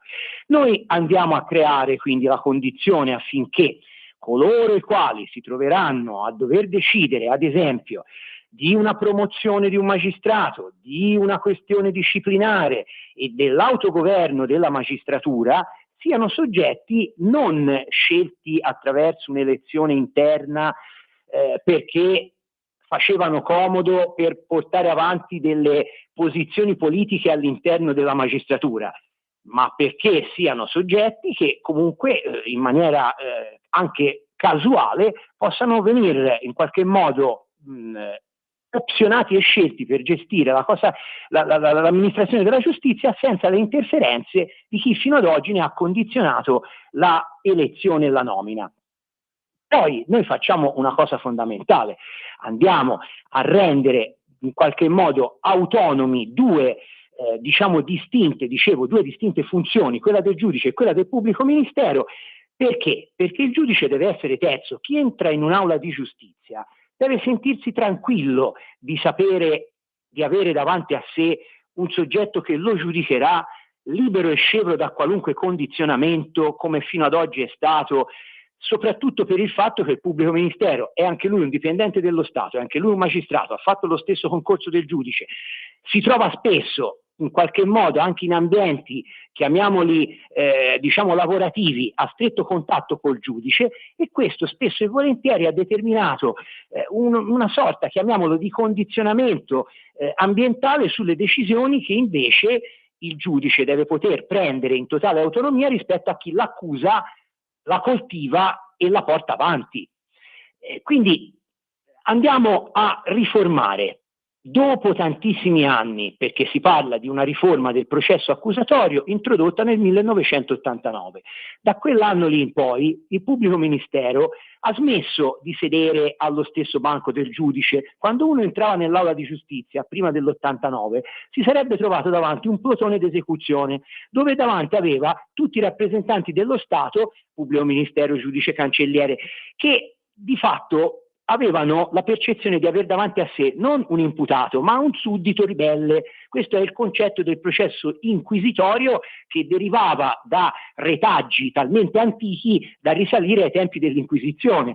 Dall'89 questa situazione cambia, il pubblico ministero si trova a sedere in mezzo alle altre parti, al difensore, alla parte civile, quindi acquisisce anche fisicamente un ruolo diverso, non di uguale posizione in termini di poteri, perché rispetto alla difesa ovviamente il pubblico ministero ha delle facoltà maggiori, ma si trova estraneo al luogo nel quale deve essere presa la decisione, si trova lontano dal giudice, che deve essere indipendente e terzo rispetto a quello che acquisisce di informazioni durante il corso del dibattimento, secondo un principio costituzionale che è quello del giusto processo sancito dall'articolo 111 della Costituzione. Questo è in sintesi, diciamo, il lavoro che noi chiederemo ai cittadini di voler confermare con il loro sì al referendum del 22-23 marzo. Quindi cambiare storicamente una situazione che è già di fatto in qualche modo avviata verso una naturale scelta di una professionalità libera dalle correnti e dai condizionamenti della politica di sinistra.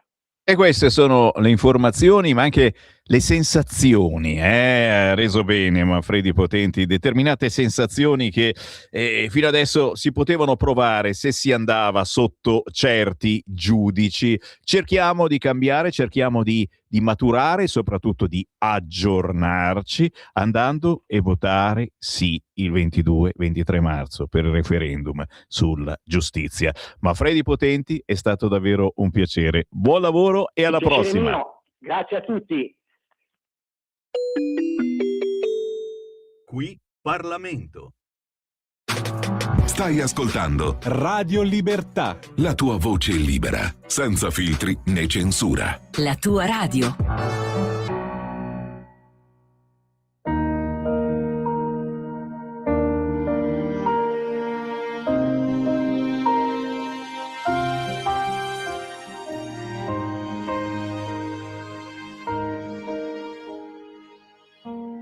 C'è un tempo per ogni cosa, per cadere e per rialzarsi ancora, un tempo per capire che Dio non abbandona. C'è un tempo che consola,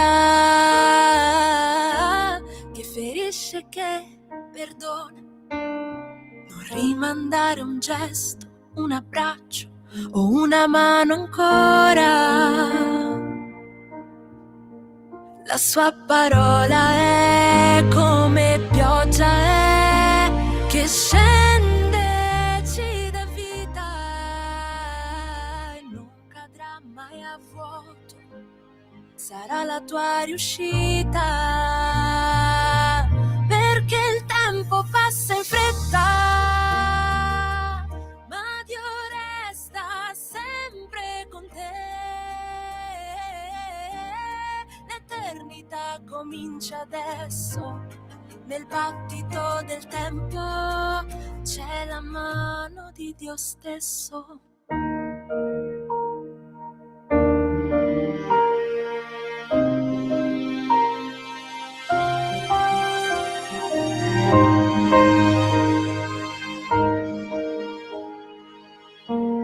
C'è un tempo per ogni cosa, per fallire e riprovarci ancora, un tempo per cercare e per lasciare andare. C'è un tempo che rinnova, che guarisce, che ridona. Non smettere di credere, sognare e ricucire ancora. La sua parola è come pioggia, è che scende, ci dà vita e non cadrà mai a vuoto. Sarà la tua riuscita, perché il tempo passa in fretta, ma Dio resta sempre con te. L'eternità comincia adesso, nel battito del tempo, e quel tempo passa in fretta, ma Dio resta sempre con te. L'eternità comincia adesso, nel battito del tempo c'è la mano di Dio stesso.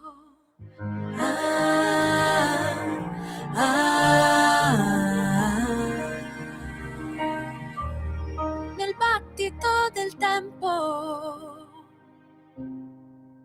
c'è la mano di Dio stesso.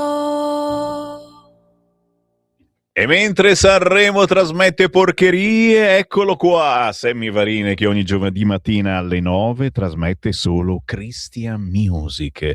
Mentre il tempo passa in fretta, Dio resta sempre con te.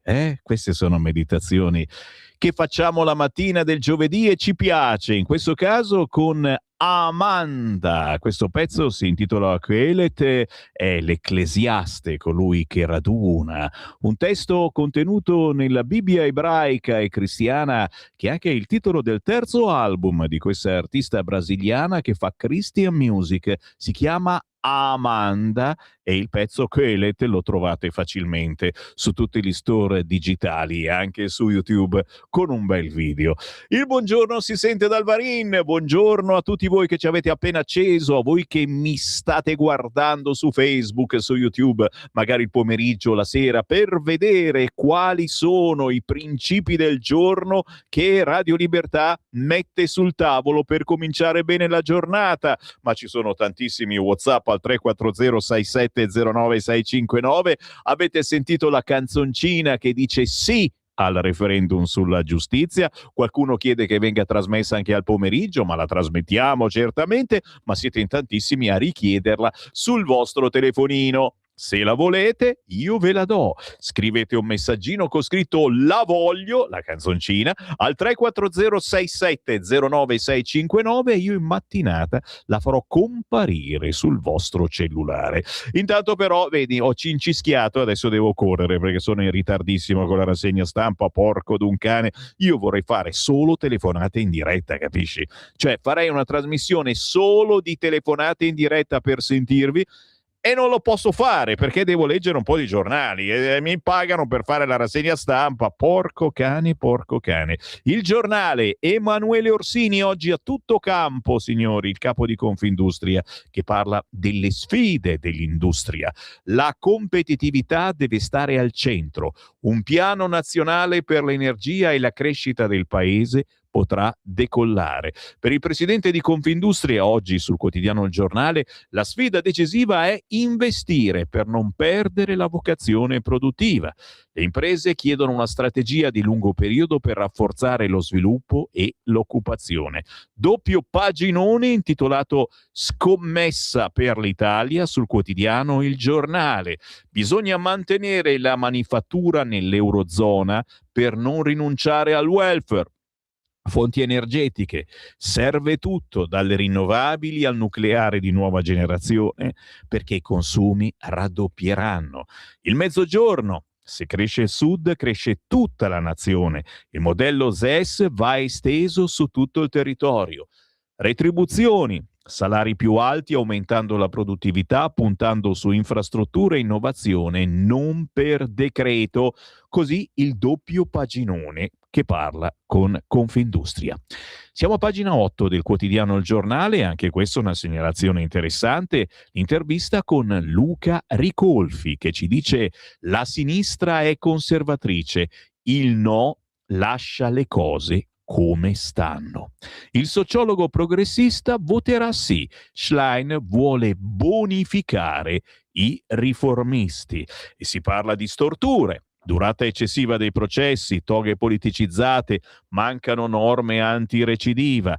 Si parla di effetti, maggiore rispetto del principio indubio pro reo, con meno innocenti in carcere. Si parla di Gratteri, lui non mi dà fastidio, mi danno fastidio quei conduttori che gli lisciano il pelo in TV. Si parla di gauche, intellettuali involuti, una farsa l'adesione al follemente corretto e alla spudorata faziosità. Insomma, avete capito che è il caso di acquistare il quotidiano Il Giornale, perché Luca Ricolfi oggi è potentissimo. A proposito di sì, no al referendum, lo dicevamo prima, Conte alza i toni e aggredisce Nordio parlando di politica criminale che sta facendo questo governo. Il leader 5 Stelle snobba i richiami del Colle. Volete mettere lo stivale sui magistrati. E oggi sul Giornale, dopo questo articolo di Domenico Di Sanzo, si fa due esempi del sì giusto, uno che si chiama Zuncheddu, lo ricordate? 33 anni in carcere da innocente, voto sì perché mi hanno rubato la vita. Sul sito del Partito Radicale la dichiarazione di Beniamino Zuncheddu, 33 anni in carcere da innocente. Mi hanno bruciato 33 anni di vita, ha detto Zuncheddu. Il no sbagliato, quella della Vukotic, ad esempio, la amiamo, Milena Vukotic, ma è un appello promosso dall'Ampi a difesa della Costituzione ed è per il no, dove aderisce anche lei. Giriamo la pagina, un altro che vota al referendum, sì, è Fausto Leali, dai, premio alla carriera, per me un orgoglio. La giustizia va cambiata con il sì. Il cantautore che è stato omaggiato a Sanremo col referendum, miglioreranno le cose. Oh, finalmente, doveva arrivare a 82 anni, uno che ha coraggio, dai, sono contento. Il mio primo disco 65 anni fa, ma la voce c'è ancora e faccio 70 concerti ogni anno. Intervista a Fausto Leali, oggi sul quotidiano Il Giornale, a pagina 11, uno che al referendum voterà sì. Landini non paga il TFR, CGIL pignorata, l'odissea di un dipendente per ottenere la buonuscita, bloccati quasi 200.000 euro. Paginone sul quotidiano Il Giornale, e poi lo perdoniamo il Giornale, però oggi ne parlano veramente tutti, e parla anche di Achille Lauro. Invito Laura in tour. Io direttore artistico... Scusate, sto male. Non ce la faccio. Sospendi tutto. Sospendi. Ma ce l'ho davvero la tosse, eh? Ma non sto mica facendo finta. Qualcuno dice che sto facendo finta perché sarebbe bellissimo che Achille Lauro, no, perché sta arrivando un po' troppo tempo a Sanremo, cioè ci viene ogni anno. Io direttore artistico di Sanremo, per ora solo un sogno. Ieri sera il cantante è stato co-conduttore, ha detto vorrei esportare la mia musica all'estero, ma su ogni giornale fa dichiarazioni diverse, voglio essere il numero uno, però ripeto, ha fatto questa fondazione per aiutare i ragazzi problematici, disadattati, è una cosa bellissima, capito? Quindi stiamo dimenticando il suo passato e forse l'ha dimenticato anche lui, e si fa bene, e in questo caso è come? Fa molto bene. Andiamo su Repubblica, dai, che è un po' che non ci andiamo, so che vi manca. Trump, l'Iran può colpire anche l'Europa. In taglio alto di Repubblica, lo sapete, sta per partire la guerra contro l'Iran, adesso parte. Forse oggi è la volta buona, non si sa. Però il discorso che ha fatto Trump certamente è durato 108 minuti oggi, è su tutti i quotidiani, con anche la meditazione di Maurizio Molinari, la parabola del presidente, e in tutti i sensi, anche nel senso che adesso i sondaggi stanno scendendo. I rider come schiavi. In centropagina, da Glovo, la Procura di Milano commissaria Deliveroo per lo sfruttamento dei fattorini. L'algoritmo come datore di lavoro non garantita un'esistenza dignitosa con 4 euro all'ora. Naturalmente referendum, Conte a Nordio una riforma criminale, e poi il Festival di Sanremo, falsa partenza, Lauro e i ragazzi di Crans, gli ha dedicato la canzone e ha emozionato veramente tanto. All'interno molto spazio per l'inchiesta sui rider, 4 euro a consegna, commissariata Deliveroo, caporalato e sfruttamento. Attenzione, da McDonald's a S lunga l'indagine si allarga al sistema, è tutto quello che ci ruota intorno. Il vicolo cieco dei fattorini, l'algoritmo guarda tutto e se ti fermi vieni punito, un doppio paginone. Opposizioni contro il governo, basta con le paghe da fame, necessario il salario minimo. Sa perché quando c'erano loro al governo non hanno fatto niente. La polemica del giorno, la giustizia è malata, riforma criminale, duello Nordio-Conte, il confronto a Palermo tra Guardasigilli e il leader dei 5 Stelle, Gratteri, già vedo giovani magistrati preoccupati e intimoriti se vince il sì al referendum. Un flash con Gabriella Cerami sulla legge elettorale: sarebbe allo sprint finale, proporzionale e soglia del 3%, i delegati dei partiti di maggioranza in conclave a Via della Scrofa, nodo collegi, i forzisti resistono sul no alle preferenze per chi è appassionato di legge elettorale. E a proposito di referendum, la polemica che fa solo Repubblica sul sì, che sarebbe in affanno, e Forza Italia accusa la Lega di scarso impegno. Se lo dicono loro, noi qui su questa radio mi pare che ci stiamo dando da fare, o no? Richiedete la canzoncina per il sì al referendum, 340 6709 659, poi la inviate a parenti e amici, minimo. Cacciari, pagina 8, a proposito di referendum, Cacciari voterà no, e infatti è su Repubblica. Vogliono subordinare le toghe all'esecutivo. Il filosofo spiega la sua contrarietà. Come per Trump, la divisione dei poteri viene ritenuta una cosa arcaica. È importante opporsi a una prospettiva che va in una direzione sbagliata. Nordio è di destra, colossale la gaffa sul CSM, paramafioso. Loro invece ne hanno dette di cotte e di crude. Gli aiuti a Kiev, passa la fiducia agli aiuti a Kiev, al Senato, senza la parola armi.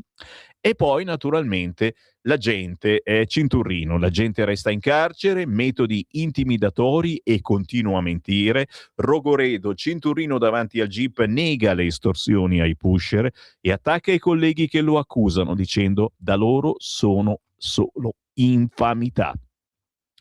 Sempre su Repubblica, giro ancora pagina e ci sono varie situazioni su questo argomento. Anche la paura dei poliziotti in questo commissariato di frontiera. Ci andiamo di mezzo tutti, titola l'articolo di Brunella Giovara oggi sul quotidiano. Repubblica, i soprusi commessi dall'assistente capo erano ben noti, ma nessuno ha mai avuto la forza di denunciarlo. Non ce la siamo sentita, racconta in questo articolo. Sempre nella cronaca, ergastolo all'assassino di Sharon, il PM vita spezzata per noia. Ma in taglio basso, una cosa che interessa i nostri figli, i nostri nipoti che vanno a scuola, l'appello di Valditara. Gli alunni lascino pulite le aule. E questo è già cominciato a capitare anche nelle classi dei miei figli, Tabat ed Elia, che lo sapete fanno la prima superiore, ma già alle medie, spesso e volentieri i professori non li facevano uscire, quando era tempo di andare a casa, finché non sistemavano le classi, che significa soltanto a volte buttare in pattumiera quello che hai sotto il banco. Gli alunni riassettino l'aula alla fine delle lezioni. È quello che raccomanda il ministro dell'istruzione Giuseppe Valditara ai docenti e alle loro famiglie per questioni di cura e decoro degli ambienti scolastici. Con una lettera di 3 giorni fa indirizzata ai dirigenti scolastici, Valditara invita le scuole a inserire nei propri regolamenti una regola che preveda la sistemazione dell'aula a fine lezione. E qua mi fermo, ma oggi c'è un bell'articolo proprio sul quotidiano Repubblica. Battiamo le mani. Poi chiaro, se vanno a scuola con il coltello o la pistola sono cose da nulla. Non scherziamo! Domenico, lite tra equipa Bolzano per indagare arrivano gli ispettori, ma sentite su questa storia, ogni giorno ne escono di nuove. Qui siamo a pagina 24 di Repubblica, diverbio durante l'espianto del cuore, al vaglio il ghiaccio secco usato per il trasporto del cuore, interrogati i medici di Innsbruck, ma soprattutto avete visto anche la foto del contenitore da spiaggia utilizzato per metterci il cuoricino. Il cardiologo che lasciò l'incarico tenuto all'oscuro del trapianto. Il medico che aveva in cura il bambino si è dimesso diventando testimone nell'inchiesta. Io non coinvolto nell'operazione. Quando l'organo giunse al Monaldi venne usata acqua fredda e calda per provare a scongelarlo. chiaramente tacciamo di infinite cose, abbiamo delle strutture che sono all'avanguardia in Italia e posso dire, forse non tutte, pagina 25, sono sempre su Repubblica perché questo mi fa anche un pochettino pena, ragazzi, facciamo qualcosa per il sindaco di Isernia. Signori, io in tenda da 2 mesi resisto per difendere il mio ospedale, ragazzi, e lì non si fanno trapianti di cuore. Isernia, la battaglia del primo cittadino, mi sento solo, ho la schiena a pezzi, Ministero e Regione mi ignorano, ma do fastidio. Il sindaco di Isernia, Paolo Castrataro, 52 anni, ingegnere nucleare, un indipendente di sinistra, il 26 dicembre scorso ha installato una tenda di fronte all'ospedale veneziale della città. Protesta contro i continui tagli alla sanità. Domani saranno 60 giorni che dorme in tenda e chiaramente cerchiamo di andare a parlarci. Insomma, qui le cose peggiorano ogni giorno, smantellano servizi, non sostituiscono medici e i miei concittadini sono sempre meno sicuri. Se uno ha un infarto lo portano a Campobasso. Credo di avere toccato un sentimento profondo, il bisogno di dire basta, queste non sono terre di ribelli, ma il disastro della sanità è tale che tutti avevano bisogno di un gesto forte. Fatto sta, Molise, regione autonoma, non lo so, però la sanità si sa, facciamo qualche cosa. Repubblica ci dedica un paginone, anche noi ci sentiamo, insomma, da 2 mesi non lo caga nessuno, almeno vada lì qualcuno ad ascoltarlo. Andiamo sul quotidiano La Verità, dai, un girettino, volentieri. Danno da mangiare agli italiani e affamano migliaia di migranti. Interessante, un titolo che fa pensare. Le multinazionali del cibo fanno soldi e la sinistra guarda.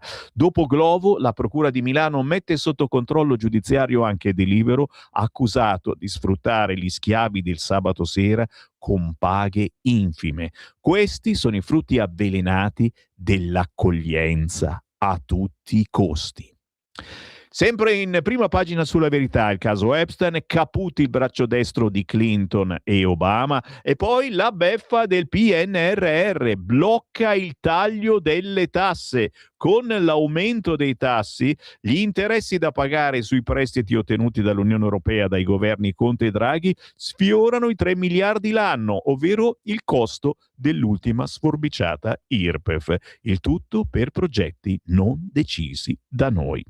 Ancora sul quotidiano La Verità, Francesco Borgonovo, che oggi sarà in onda alle ore 13 con la sua nuova trasmissione La Cittadella, ma poi la sentirete replicata anche in altri orari. La famiglia nel bosco si arrende, ma insistono, vogliono rieducarla. E questa è davvero la verità in tutti i sensi. All'interno del quotidiano La Verità, per dare il cibo agli italiani affamano un esercito in bici di 60.000 extracomunitari. Serviva la procura per scoprire che le strade sono piene di fattorini sottopagati, mentre sinistra, sindacato e Caritas predicano l'accoglienza, ma non vedono lo sfruttamento.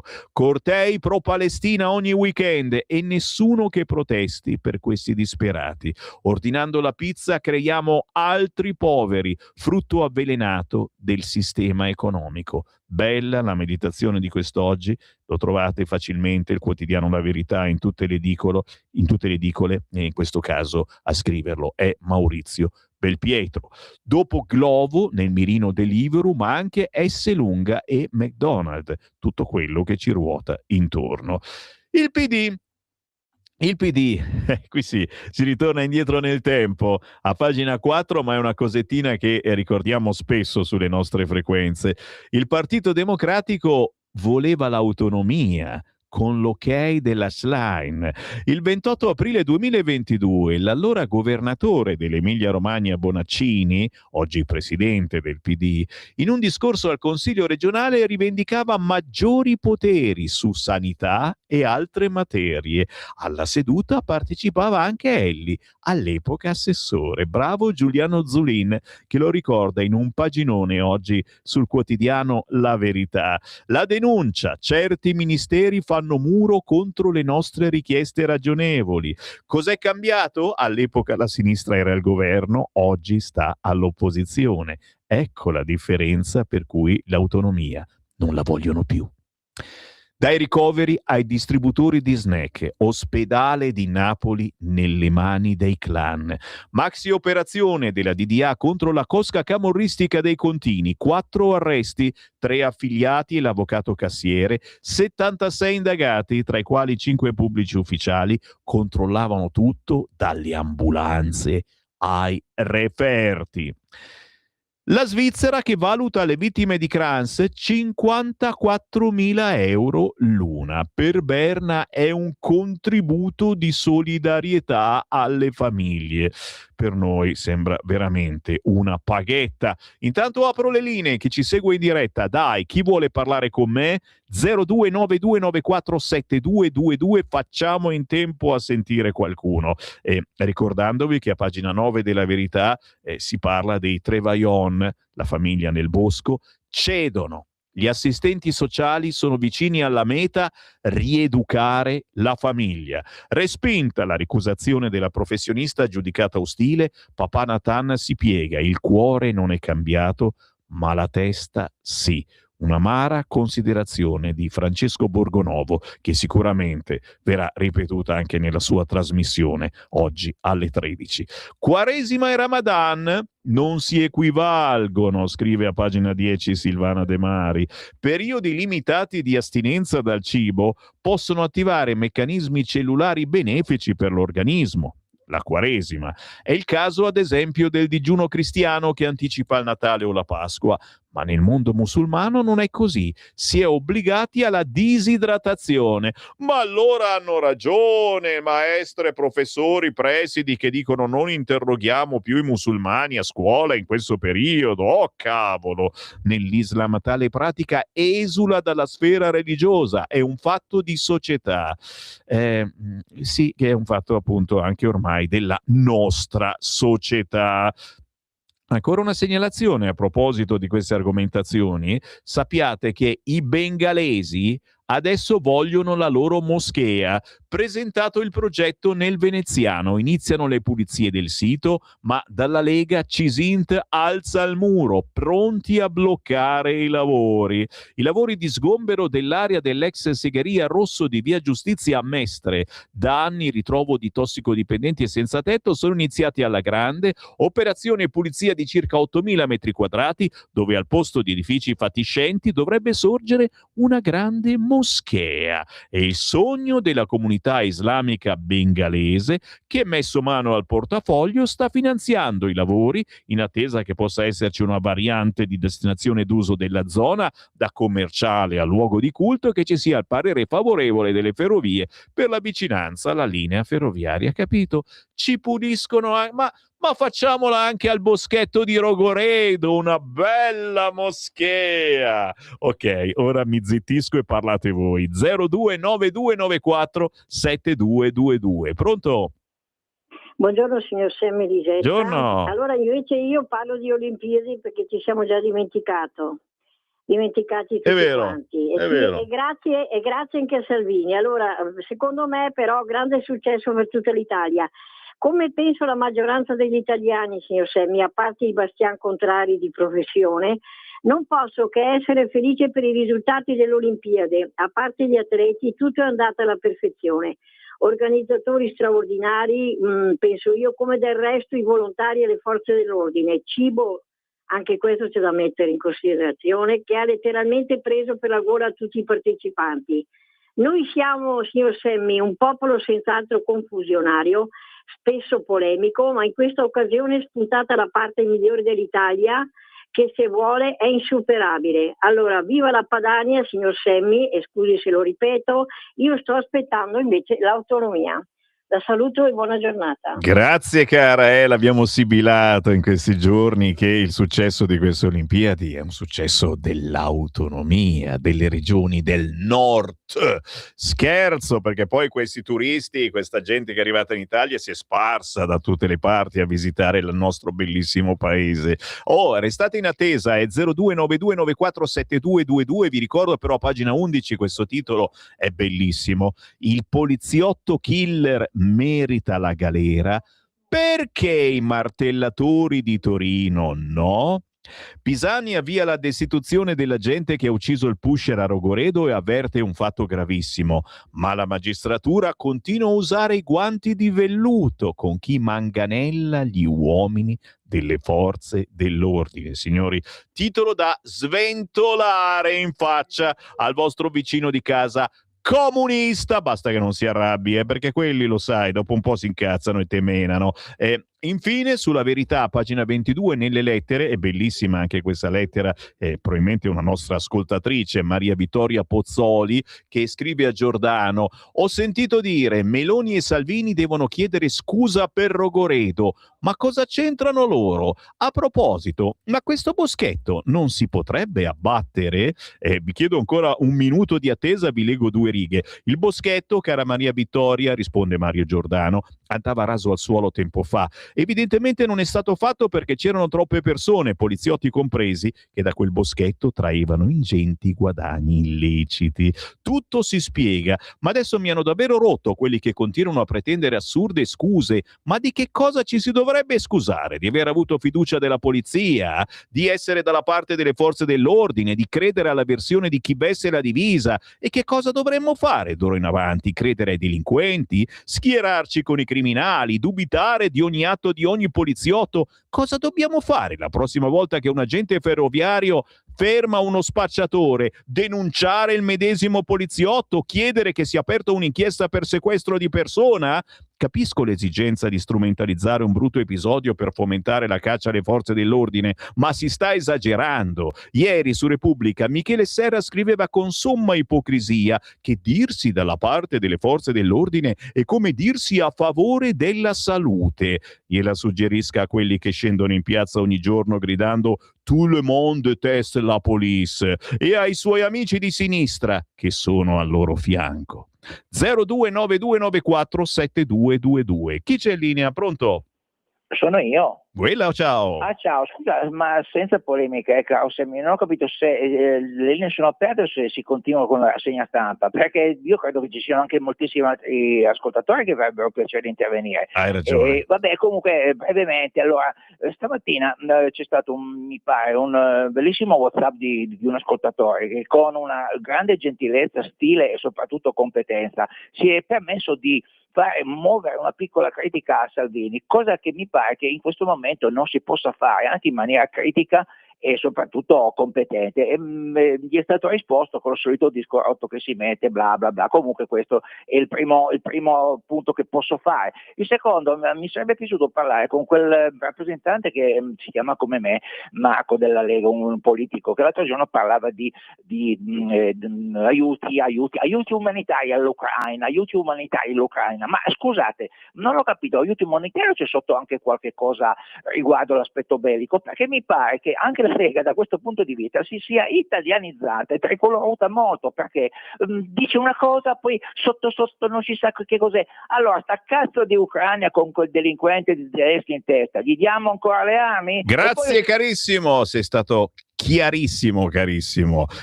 Noi puntiamo agli aiuti civili, per questo ci siamo staccati dal resto del governo. Poi è chiaro, vengono dati anche quelli militari, ma la Lega vuole aiuti al popolo ucraino, è chiaro? 0292947222. Avanti il prossimo, pronto? Ciao Sammy, sono Marco da Mantova. Allora, siccome penso ci sia veramente poco spazio, immagino, per... Vai, mettiti comodo, io la tiro in lungo oggi, Allora, ti racconto questo. Allora, l'Italia è un paese laico, la scuola è laica, ok?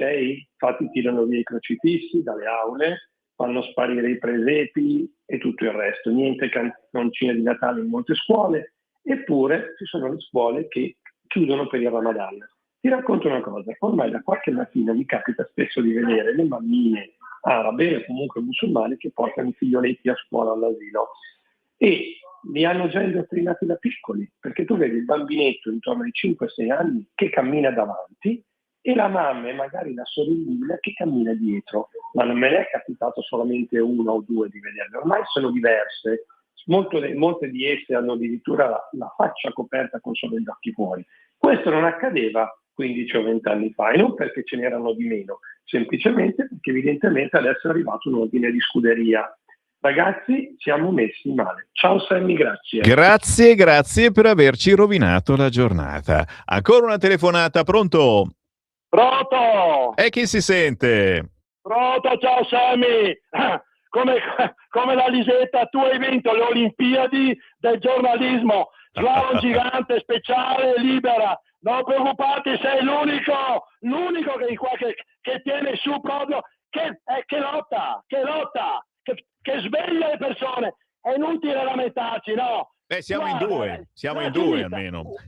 La sinistra utilizza, è semplice, utilizza la magistratura per attaccare gli avversari. L'abbiamo visto, guardiamo il caso di Salvini, vi ricordate l'apostolico, il pubblico ministero, ma scusate, si attacca il nemico fino a distruggerlo. Grazie carissimo, sei stato chiarissimo anche tu e avete capito il motivo per andare a votare sì al referendum del 22-23 marzo. Se non l'avete ancora capito, tranquillamente ne parleremo democraticamente anche nelle prossime trasmissioni. Per il momento Sammy Varin si ferma, tra poco l'editoriale di Sallusti, poi Giulio Cainarca e poi nuovamente Sammy Varin. Dalle 11 alle 11.30 leggerò i vostri tantissimi messaggi al 340 6709 659 e invierò sul vostro cellulare la canzoncina del referendum. Se la volete, siete ancora in tempo a richiedermela. Scrivete "la voglio", la canzoncina,